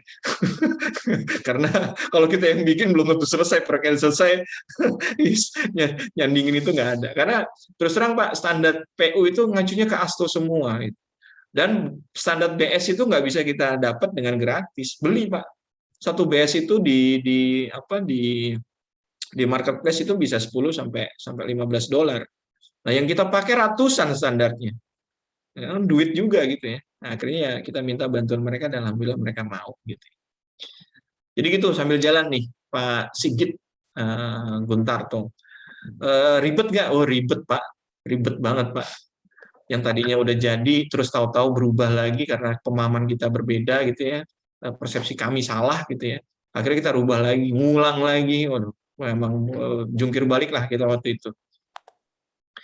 Terus WBS project levelnya berapa ya? Jadi item BOQ-nya nggak banyak karena ini kan hanya proyek sirkuit ya. Jadi ada aspal. Nah terus dari maksimal 2 lah atau 3 lah maksimal ya. Jadi WBS-nya itu hanya 3. Jadi kayak drainage Horoton tadi itu hanya breakdown-nya itu hanya galian, lalu Horotonnya itu sendiri, setting, lalu cor. Sudah, ya, setting elevasi gitu ya. Jadi nggak banyak WBS-nya. Beda ya sama proyek gedung. Jadi yang di item di race control building, WBS-nya banyak banget. Karena dia masuk ke kategori pekerjaan gedung gitu. Terus selanjutnya, stakeholder management, bagaimana Pak Dwi? Ini proyek semua pasang mata ke sana, termasuk yang pandang sebelah mata. Ini. Jadi di awal-awal itu saya dengan beberapa direksi MGPA ya waktu itu, kami agak berdebat, khususnya dengan YouTuber Pak. Gitu, dengan YouTuber. Itu salah satu stakeholder juga gitu ya. Nah, saat itu saya berpendapat saat itu bahwa harusnya YouTuber ini jangan dilarang. Karena apa? Karena ini menjadi corong kita, gitu. Menjadi corong kita yang secara tidak langsung. Gitu. Ide saya ini diberikan kesempatan, akhirnya waktu itu saya mengundang lah YouTuber lokal. Waktu itu hanya 7, Pak. Hanya ada 7 orang YouTuber yang ada di Lombok. Saya undang.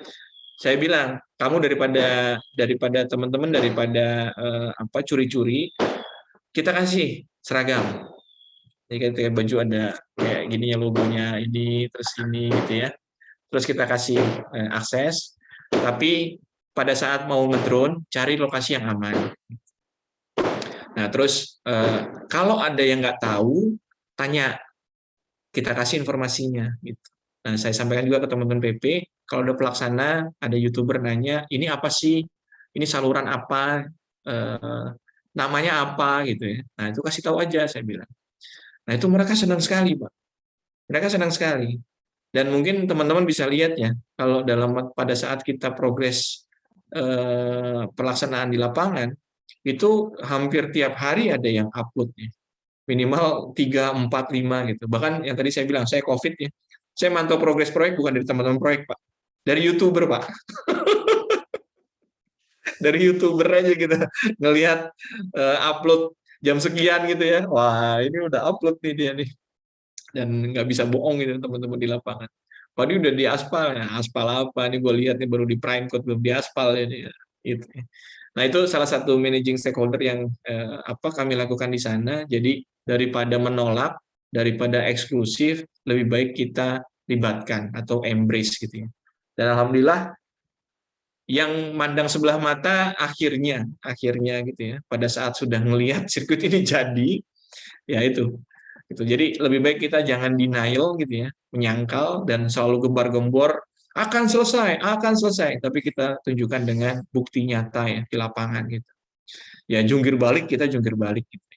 Jadi dan saya level direksi waktu itu, tapi saya bisa jadi pelaksana Pak. Saya bisa jadi quality juga, gitu ya. AMP aspal missing plan nyala jam 2, saya sudah di sana. Aspal sampai jam 10 malam, dari jam 2 pagi, paling pulang itu subuh, mandi, terus sarapan, balik lagi kita ngaspal jam 8 pagi. Jam 8 pagi ngaspal terus sampai selesai pemadatan, sekitar jam 10 sampai jam 11 malam. Baru saya pulang ke rumah, pulang ke mes lah ya, terus istirahat gitu. Kenapa kami yang melaksanakan sana itu semangat, Pak? Karena saya selalu bilang ke teman-teman, gitu. Nah ini mungkin teman-teman yang di sana melihat beda tipis antara provokator sama motivator gitu ya. Karena saya selalu menyampaikan bahwa, ayo teman-teman yang kerja di sini itu menorehkan sejarah. Siapapun. Jadi kadang-kadang sebelum mulai itu saya kumpulin semua sampai leker. Leker itu orang yang ngeratain aspal itu ya. Di bawah tukang lah ya. Jadi kayak kenek gitu ya. Itu saya kumpulin dan saya sampaikan bahwa teman-teman yang kerja di sini harus punya pride. Harus punya pride. Karena ini adalah proyek yang akan menjadi kebanggaan bangsa. Nah, pride itu ditransformasikan ke dalam semangat.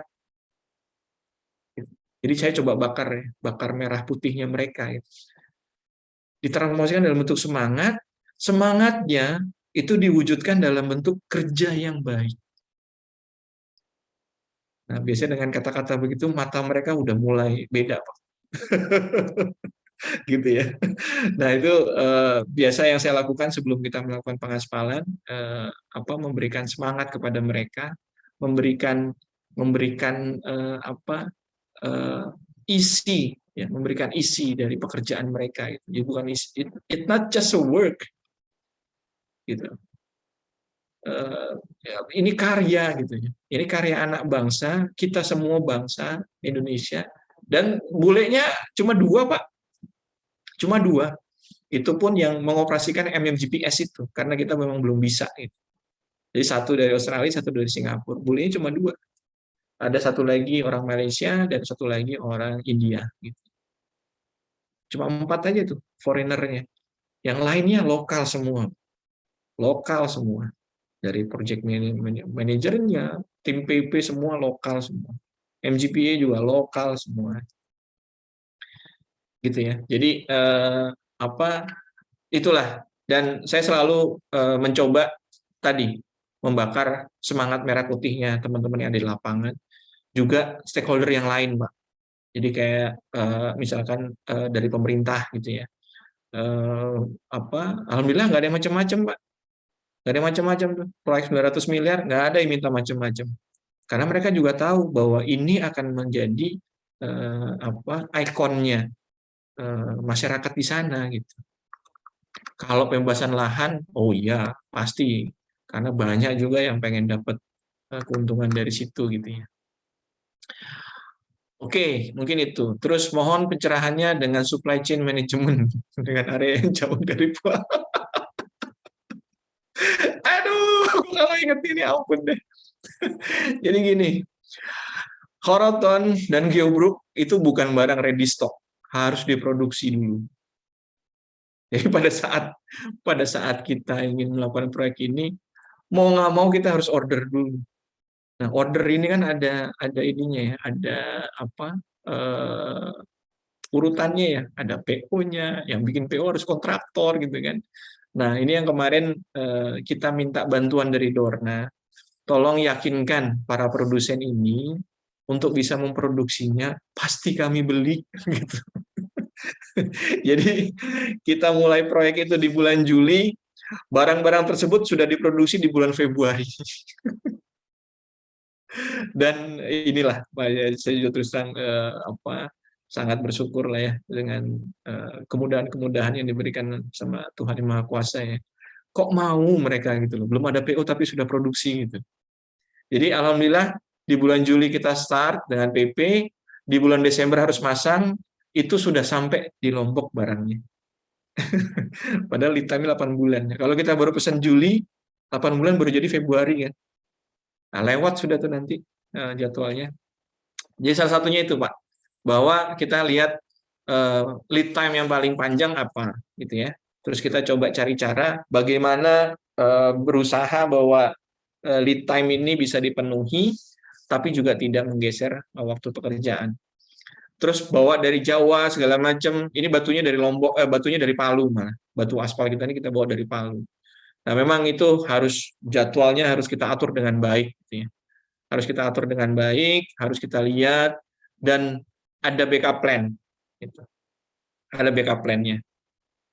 Jadi kayak kemarin nyangkut di barang-barang impor kita nyangkut di Surabaya.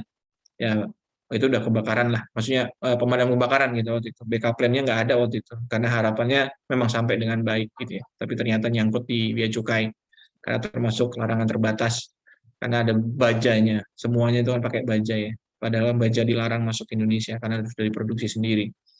Nah itu yang kemarin juga menjadi hikap. Saya harus sampai ke Pak Dirjen Perdagangan Luar Negeri gitu ya untuk bisa memberikan surat khusus kepada bea cukai untuk melepas barang-barang tersebut. Jadi memang networking juga salah satu lah, networking. Jadi sebelum saya di sirkuit ini, saya sebagai deputi di BB Batam itu levelnya eselon 1, dan sebelumnya di Komite Percepatan itu di bawah Pak Menko Perekonomian langsung. Jadi networking yang saya dapatkan di KPPIP, networking yang saya dapatkan sebagai seorang eselon 1 di BP Batam, itu sangat berguna pada saat saya melakukan tugas di sirkuit ini. Karena pada saat saya datang ke beliau, itu yang beliau lihat adalah merah putih. Beliau nggak lihat bahwa saya atas nama kontraktor atau atas nama ITDC, atas nama siapa. Tapi saya datang ke beliau, minta tolong ke beliau, itu atas nama merah putih. Ini yang saya alami ya. Dan alhamdulillah teman-teman semua sangat mendukung, dan Pak Dirjen tidak hanya Pak Dirjen Perdagangan Luar Negeri, ada Pak Dirjen Pajak, ada Pak Dirjen Bea Cukai, ada juga Menteri Perekonomian saat kemarin itu Pak Erlangga, itu juga sangat membantu sekali.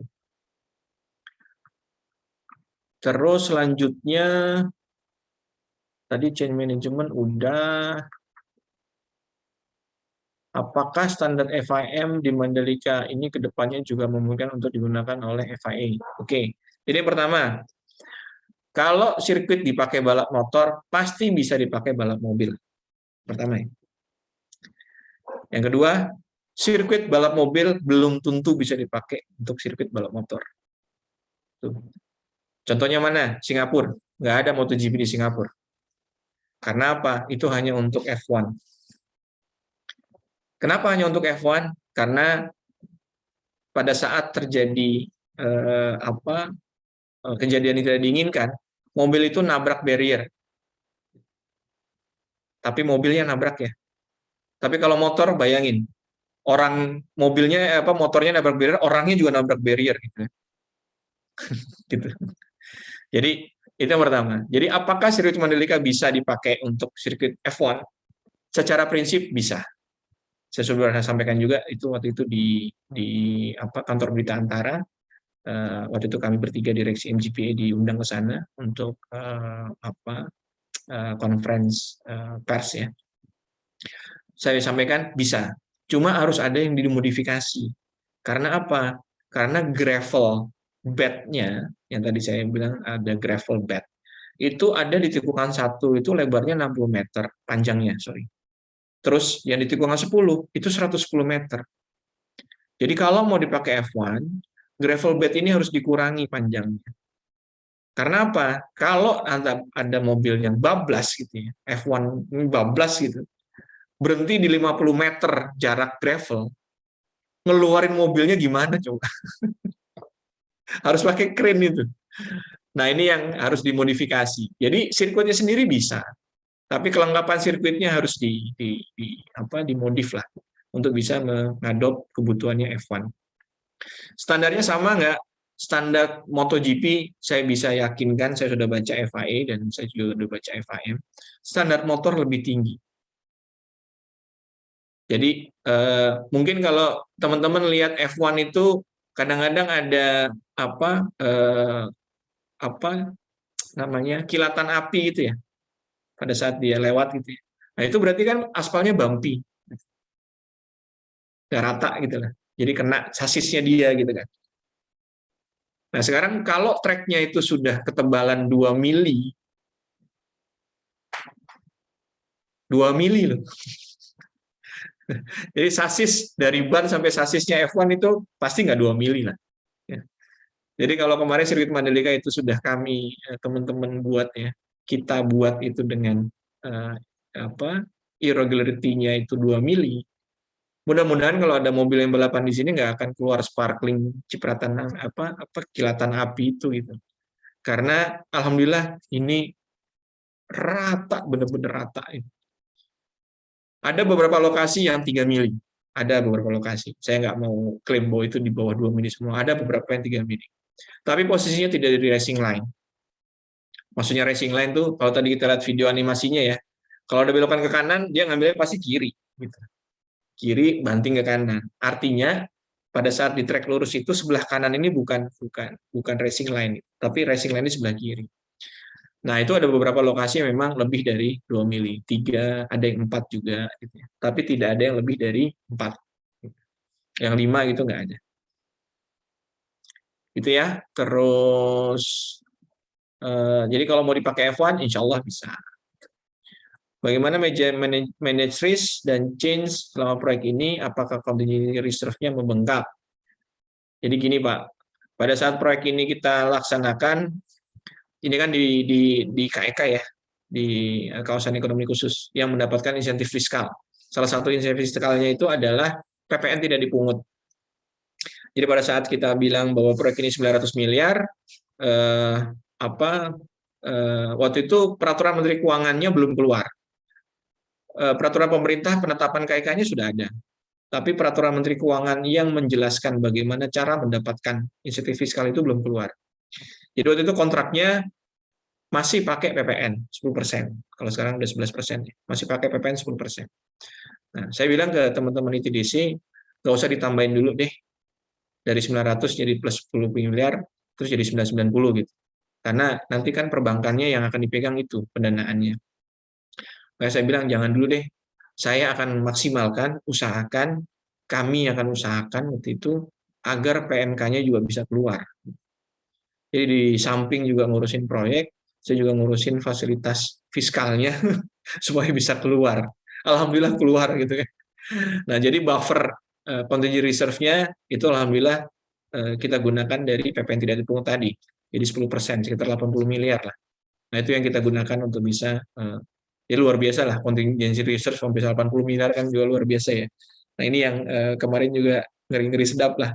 Kalau saya sampai ngadep Pak Wamen Q ya, Pak Suhasil itu di tanggal 24 Desember itu. Beliau lagi mau malam Natal. Saya ngadep ke beliau untuk bisa bilang bahwa Pak, kalau bisa mohon bisa dikeluarkan PMK-nya supaya kami bisa melaksanakan sirkuit dengan baik karena sudah mau selesai.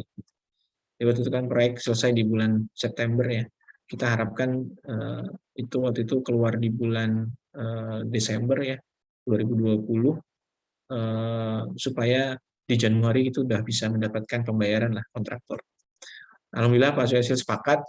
Jadi ada PMK 237 itu dikeluarkan tanggal 30 Desember. 1 hari sebelum libur. Ini cerita yang unik lah. Aduh, macam-macam ya di situ ya. Nah, jadi kalau change management kembali lagi saya bilang bahwa di depan tadi saya bilang ini kita belum pernah lakukan. Jadi change manajemennya luar biasa dinamis lah gitu ya. Dan dokumen change management ini seperti yang kita tahu lah dalam project management ini dokumen live gitu ya. Jadi risk management dan change management saya berlakukan sebagai dokumen live di proyek. Sehingga terupdate terus, setiap ada perubahan ya harus diupdate terus. Dan change management ini yang kemarin terus terang mungkin ini sebagai informasi aja ya, bukannya nauzubillah menjalik, saya bukan sombong. Dari tim MGPA dari level direksi ya, dari level direksi saya sebagai direksi konstruksi hanya ada 1 orang staf di bawah saya. Proyek 900 miliar.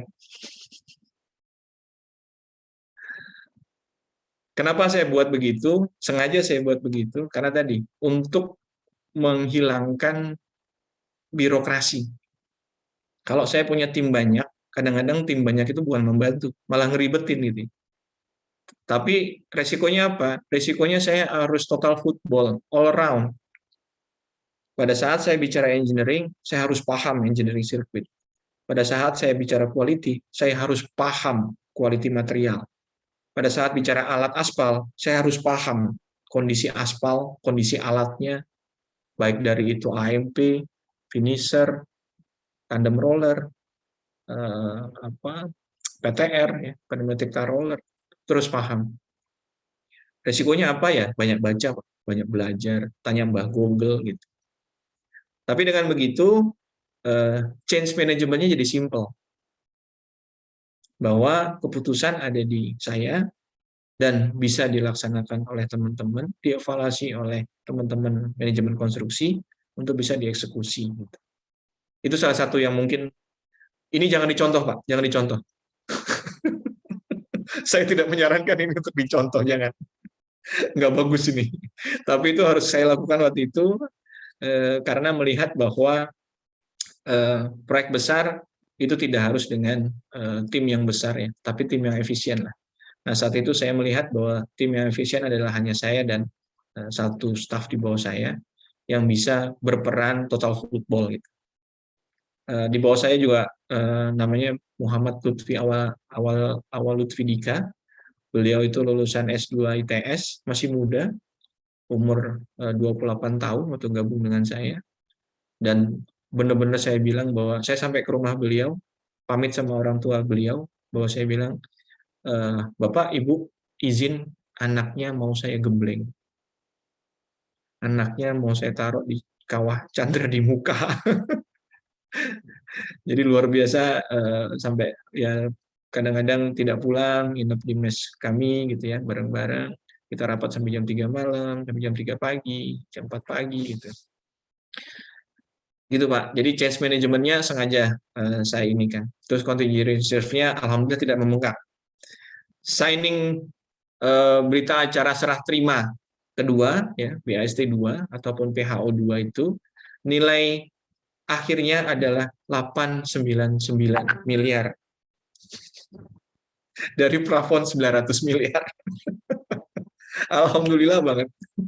Jadi 899 miliar. Masih di bawah plafon 1 miliar. Oke, next.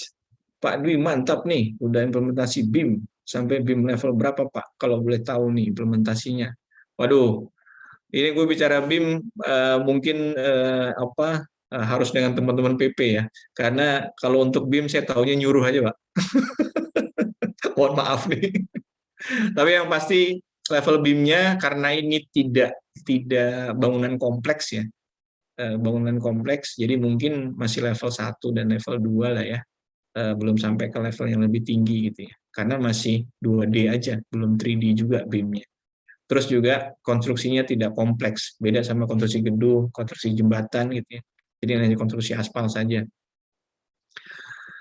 Oke, Pak Dwi boleh tahu share konsep strategi planning-nya kayak apa? Ya, jadi konsep strategi planning-nya kalau menurut saya eksekusi as fast as we can, gitu ya. Terus kita plankan semua yang menjadi critical path, gitu ya. Jadi critical path yang ada di proyek ini waktu itu adalah pertama adalah dari sisi materialnya, material yang khusus ya, seperti tadi drainase dan pagar debris fence. Terus yang kedua terkait dengan material yang dari Palu, terus material yang tidak ada resource-nya di sana. Nah, ini strateginya kita dari awal kita lihat yang berisiko besar ini kita planning lebih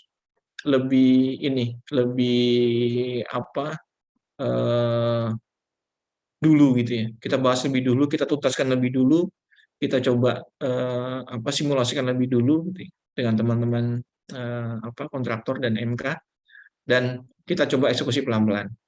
Kalau ada perubahan segera kita lakukan evaluasi. Gitu. Oke, next-nya Pak Dwi boleh sharing pengalaman pengelolaan fasilitas utility untuk sirkuit ini seperti listrik, air, limbah. Apakah ada hal yang baru? Nggak ada. Yang baru cuma ini aja, biasa aja lah kalau listrik sama aja pakai PLN gitu ya, pakai genset kalau memang ada backupnya. Untuk air, kita air pakai tangki aja, biasa aja. Yang agak unik itu nanti, yang agak unik kemarin itu adalah di timing loop. Di timing loop itu kan kita kalau ngelihat MotoGP itu ya, bisa selisih antara motor sama motor itu 0, sekian detik gitu. Nah, ternyata ada alatnya namanya timing loop. Nama total setnya itu adalah race control equipment. Race control equipment ini juga salah satu berkah dari Allah, Tuhan yang Maha Kuasa ya, Allah ya. Jadi pada saat kita pengen bikin mau beli race elektronik ini satu set sekitar 50 miliar harganya, 50 sampai 80 miliar gitu. Dan ini bukan barang ready stock juga. Jadi kalau mau pesen itu harus dibikin gitu ya. Jadi beberapa monitor dirakit, terus nanti ada CCTV, terus ini dirakit gitu. Jadi nggak ready stock kayak beli mobil, beli apa gitu, nggak ready stock. Nah itu biasanya pesennya itu 1 sampai 1,5 tahun baru jadi, karena ada software yang harus diinstal di masing-masing equipment tersebut gitu. Jadi kayak TV biasa nih bisa dipakai bisa, tapi dia harus dicopot dulu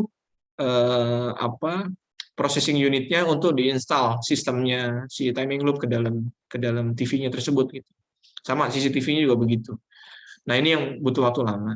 Dan alhamdulillah saat itu race elektronik yang ada di Vietnam itu belum dibayar sama ownernya, karena ownernya masuk penjara. Belum dibayar, si yang punya race elektronik menawarkan ke kita, mau nggak ngambil yang ada di Vietnam? Oke, kami mau. Harga berapa? Harga sekitar 30-40 miliar, nego. Oh, langsung kita ambil. Siap. Jadi udah nggak nunggu, barangnya ada, gitu ya, dan lebih murah. Gitu. Nah ini salah satu berkah juga lah dari Tuhan Yang Maha Esa ya Allah.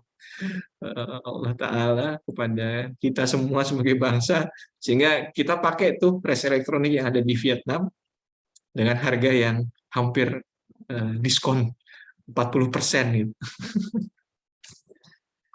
Gitu ya. Terus apa nih tadi nih?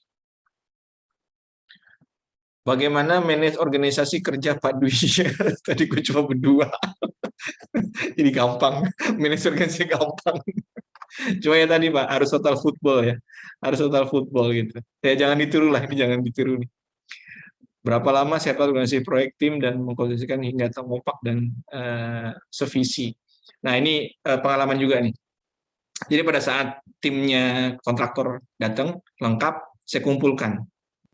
Saya kumpulkan dan saya bilang, tadilah kita provokator sedikit gitu ya. Nah itu. Jadi yang pertama, proyek ini harus proyek yang bersih. Jadi jangan punya pikiran bahwa saya sebagai owner akan minta persentase dari Anda. Satu. Yang kedua, proyek ini proyek dilihat sebanyak orang. Dan proyek ini banyak proyek yang tadi memandang sebelah mata. Nyinyir lah kalau kata netizen saat ini. Nah, kita harus bareng-bareng gitu ya. Jadi nggak hanya kontraktor, nggak hanya owner, nggak hanya MK gitu. Harus bareng-bareng kita semua bagian dari proyek ini, itu harus satu visi bersama-sama. Ya biasalah kita kalau di proyek ada storming, norming gitu ya. Lalu baru performing, setelah itu journey gitu. Nah, ini yang saya percepat. Caranya gimana? Caranya hampir seminggu sekali itu saya kumpulkan seluruh tim untuk tadi membakar semangat mereka. Karena kalau semangatnya udah dibakar, itu yang terjadi adalah satu visi demi merah putih gitu. Nah, ini yang saya coba dan alhamdulillah kemarin berhasil. Jadi contoh konsultan datang, Pak kami sudah hadir Pak, oke jangan ke lapangan. Waktu itu konsultan datang malam, pesawat sore nyampe malam, jangan ke lapangan karena udah gelap satu. Yang kedua langsung ke mes saya. Ke mes saya, ya dalam tanda petik lah, saya cuci otak sekalian. Saya tahu Bapak sudah pengalaman di proyek, Bapak lebih senior dari saya, tapi tolong, saya minta satu, proyek ini harus proyek bersih. Jadi mohon maaf, kalau biasanya itu di proyek yang lain kontraktor setor ke Bapak supaya lebih cepat terminnya gitu ya. Di sini kalau udah saya dengar sekalipun, walaupun itu hanya isu, nggak akan saya konfirmasi. Silakan keluar dari proyek ini. Jadi dari dalam dari awal udah saya ancam duluan gitu.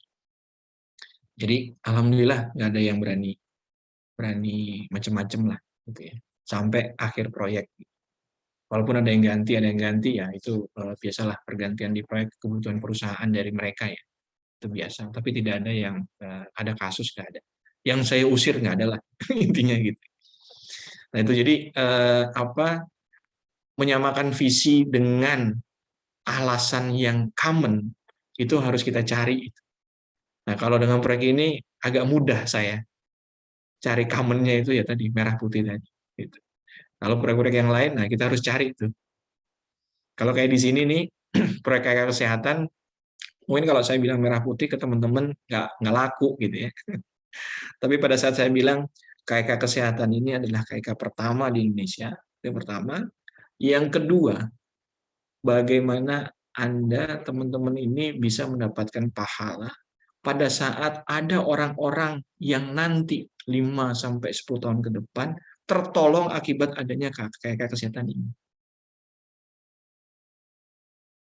Kalau dibawa begitu, orang langsung mikir, Masya Allah, ini gue kerja ntar pahalanya banyak ya, gitu. Gue nggak bohong loh, itu fakta kan.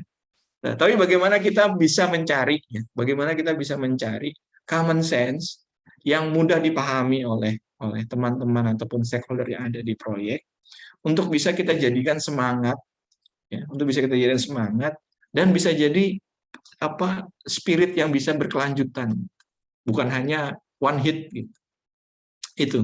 Jadi itu yang mungkin selalu saya lakukan di proyek gitu ya. Di mana aja, baik itu waktu saya di KPPIP, di BP Batam, terus di sirkuit kemarin dan juga di sini. Gitu. Jadi dengan begitu rata-rata sih kompak sih. Gitu. Pengalaman saya seperti itu. Desain execution, apa ada pertimbangan inovasi untuk memudahkan maintenance? Banyak. Jadi yang tadi saya sampaikan juga untuk metode pemasangan horoton, terus untuk maintenance nanti dari sirkuitnya sendiri, itu banyak. Jadi kita mereview gambar yang kita dapat dari konsultan itu hampir 80% itu kita rubah. Karena apa yang mereka berikan itu sangat tidak bisa dilakukan di kita. Jadi contoh nih, mereka bilang bahwa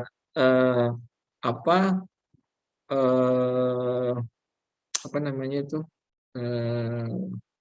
jadi bak kontrol masuk beberapa pipa gitu ya.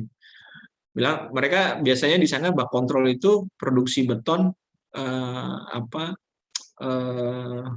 sih namanya kalau pesan khusus lah gitu ya. Jadi pesan khusus. Saya bilang di sini nggak bisa pesan khusus, lama gitu, nggak bakal selesai sirkuitnya.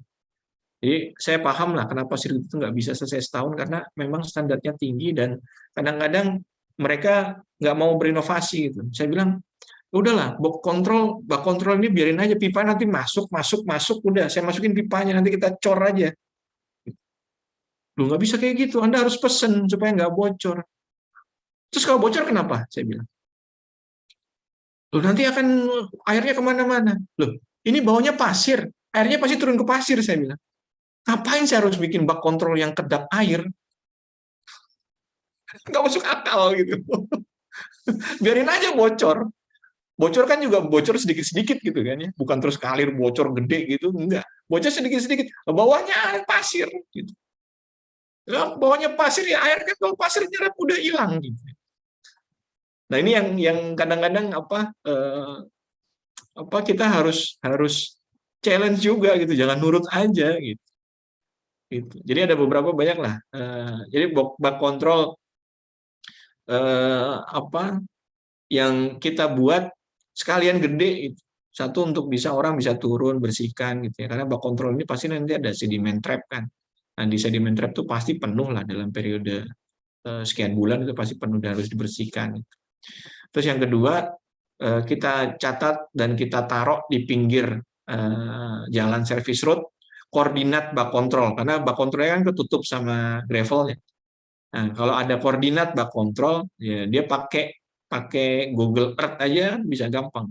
Di Google Earth ada koordinat X dan Y gitu ya.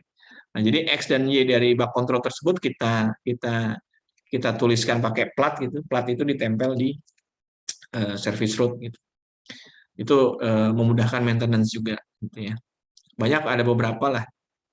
Juga pembersihan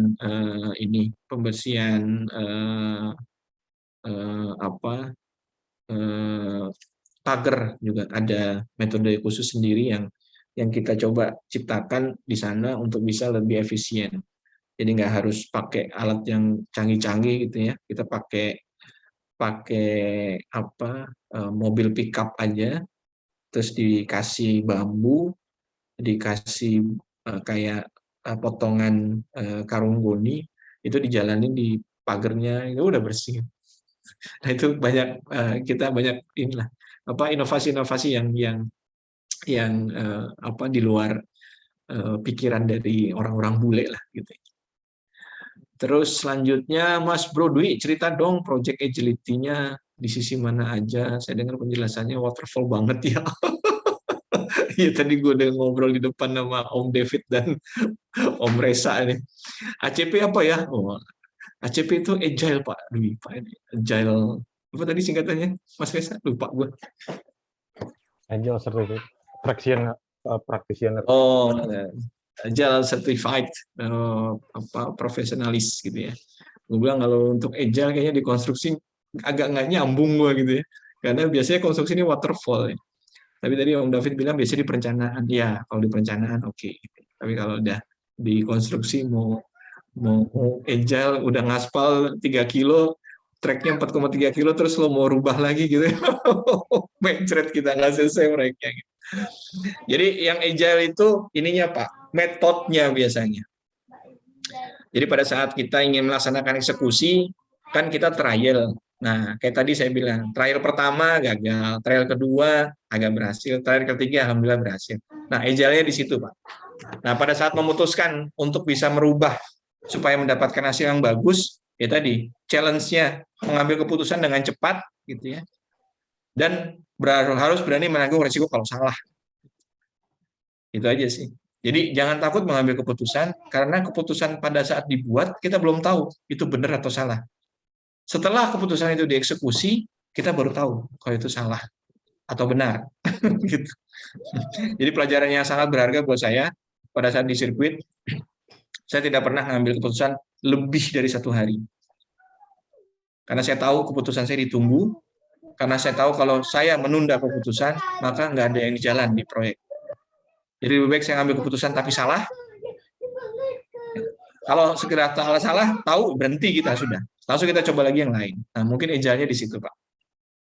Ada beberapa masalah waktu itu. Jadi pertama itu tadi metode ngaspal. Terus yang kedua ada air keluar dari bawah subbase. Nah, itu kita coba sampai hampir 5 cara kita coba. Jadi saya ambil beberapa keputusan, ada satu keputusan saya buat, coba, gagal, langsung saya cut, kita coba cara yang kedua. Keputusan diambil, dikerjakan, cut, karena nggak berhasil, sampai yang kelima, alhamdulillah berhasil yang kelima. Nah, ini kecepatan mengambil keputusan ini. Jadi jangan takut ya. Jangan takut mengambil keputusan. Tapi pada saat diambil, pada saat dieksekusi, pada saat sudah diambil, dieksekusi, langsung diawasi, Pak. Langsung diawasi. Jadi pada saat saya diambil, saya di situ. Lihat efeknya. Kalau efeknya bagus, ya sudah. Berarti keputusannya benar. Kalau efeknya nggak bagus, berarti salah keputusannya. Stop. Berani merevisi keputusan. Mungkin itu ya, Agile-nya ya, yang bisa saya sampaikan. Terus, habis kayaknya ya, udah. Yang terakhir, TOP BGT. Iya. Yang dari Balina kayak perlu dibaca tuh, Mas Dwi. Kenangan di setrap loh. Kenangan di setrap. Malam Pak Dwi, salut dan congrats menyelesaikan proyek Malaysia. Saya ikut bangga orang manajer seperti pendidikan saya kenal karena saya pernah nyetrap saya di SG. Saya bukan ngurusin, nggak paham sih. Aduh, siapa yang disetrap ya? Oh, Bulina. Berkesan banget kayaknya. Tergiang-giang. Emang lu pernah nyetrap apa, Bulina?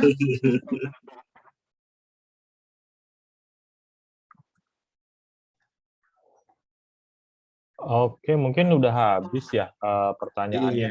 Waktunya pun sudah pas mau jam 9. Menarik sekali, diskusinya Iya. juga banyak pertanyaannya.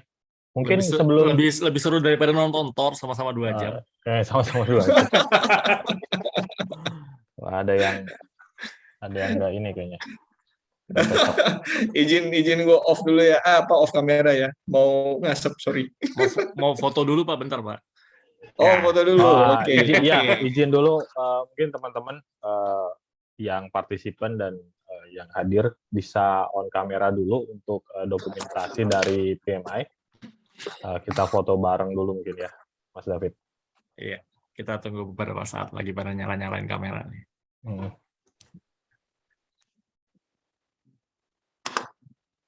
Wah, ada Mas Tata nih. Kali ya.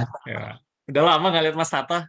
Malu Mas Tata. Oh, ada Pak Tata. Pak Tata di samping kamar gua nih. Oh, di kamar sebelah ya. Kamar sebelah. Oke. Mungkin di unpin dulu kali ya supaya kelihatan semua ya, Mas Reza. Enggak, nanti saya ambil beberapa. Oh, ini saya view-nya gallery udah pelan. Jadi muncul banyak. Oh ya, oke. Oke, saya mulai tag ya.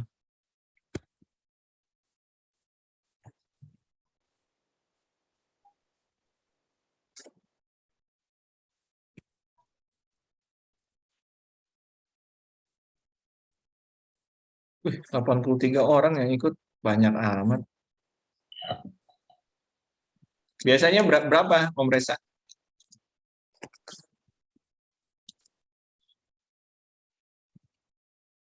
Masih di mute, Om? Ya, sekitar segituan, sekitar seginian sih. 80. Oh, gitu. Iya. Siap. Kan banyak yang butuh video juga soalnya, Mas.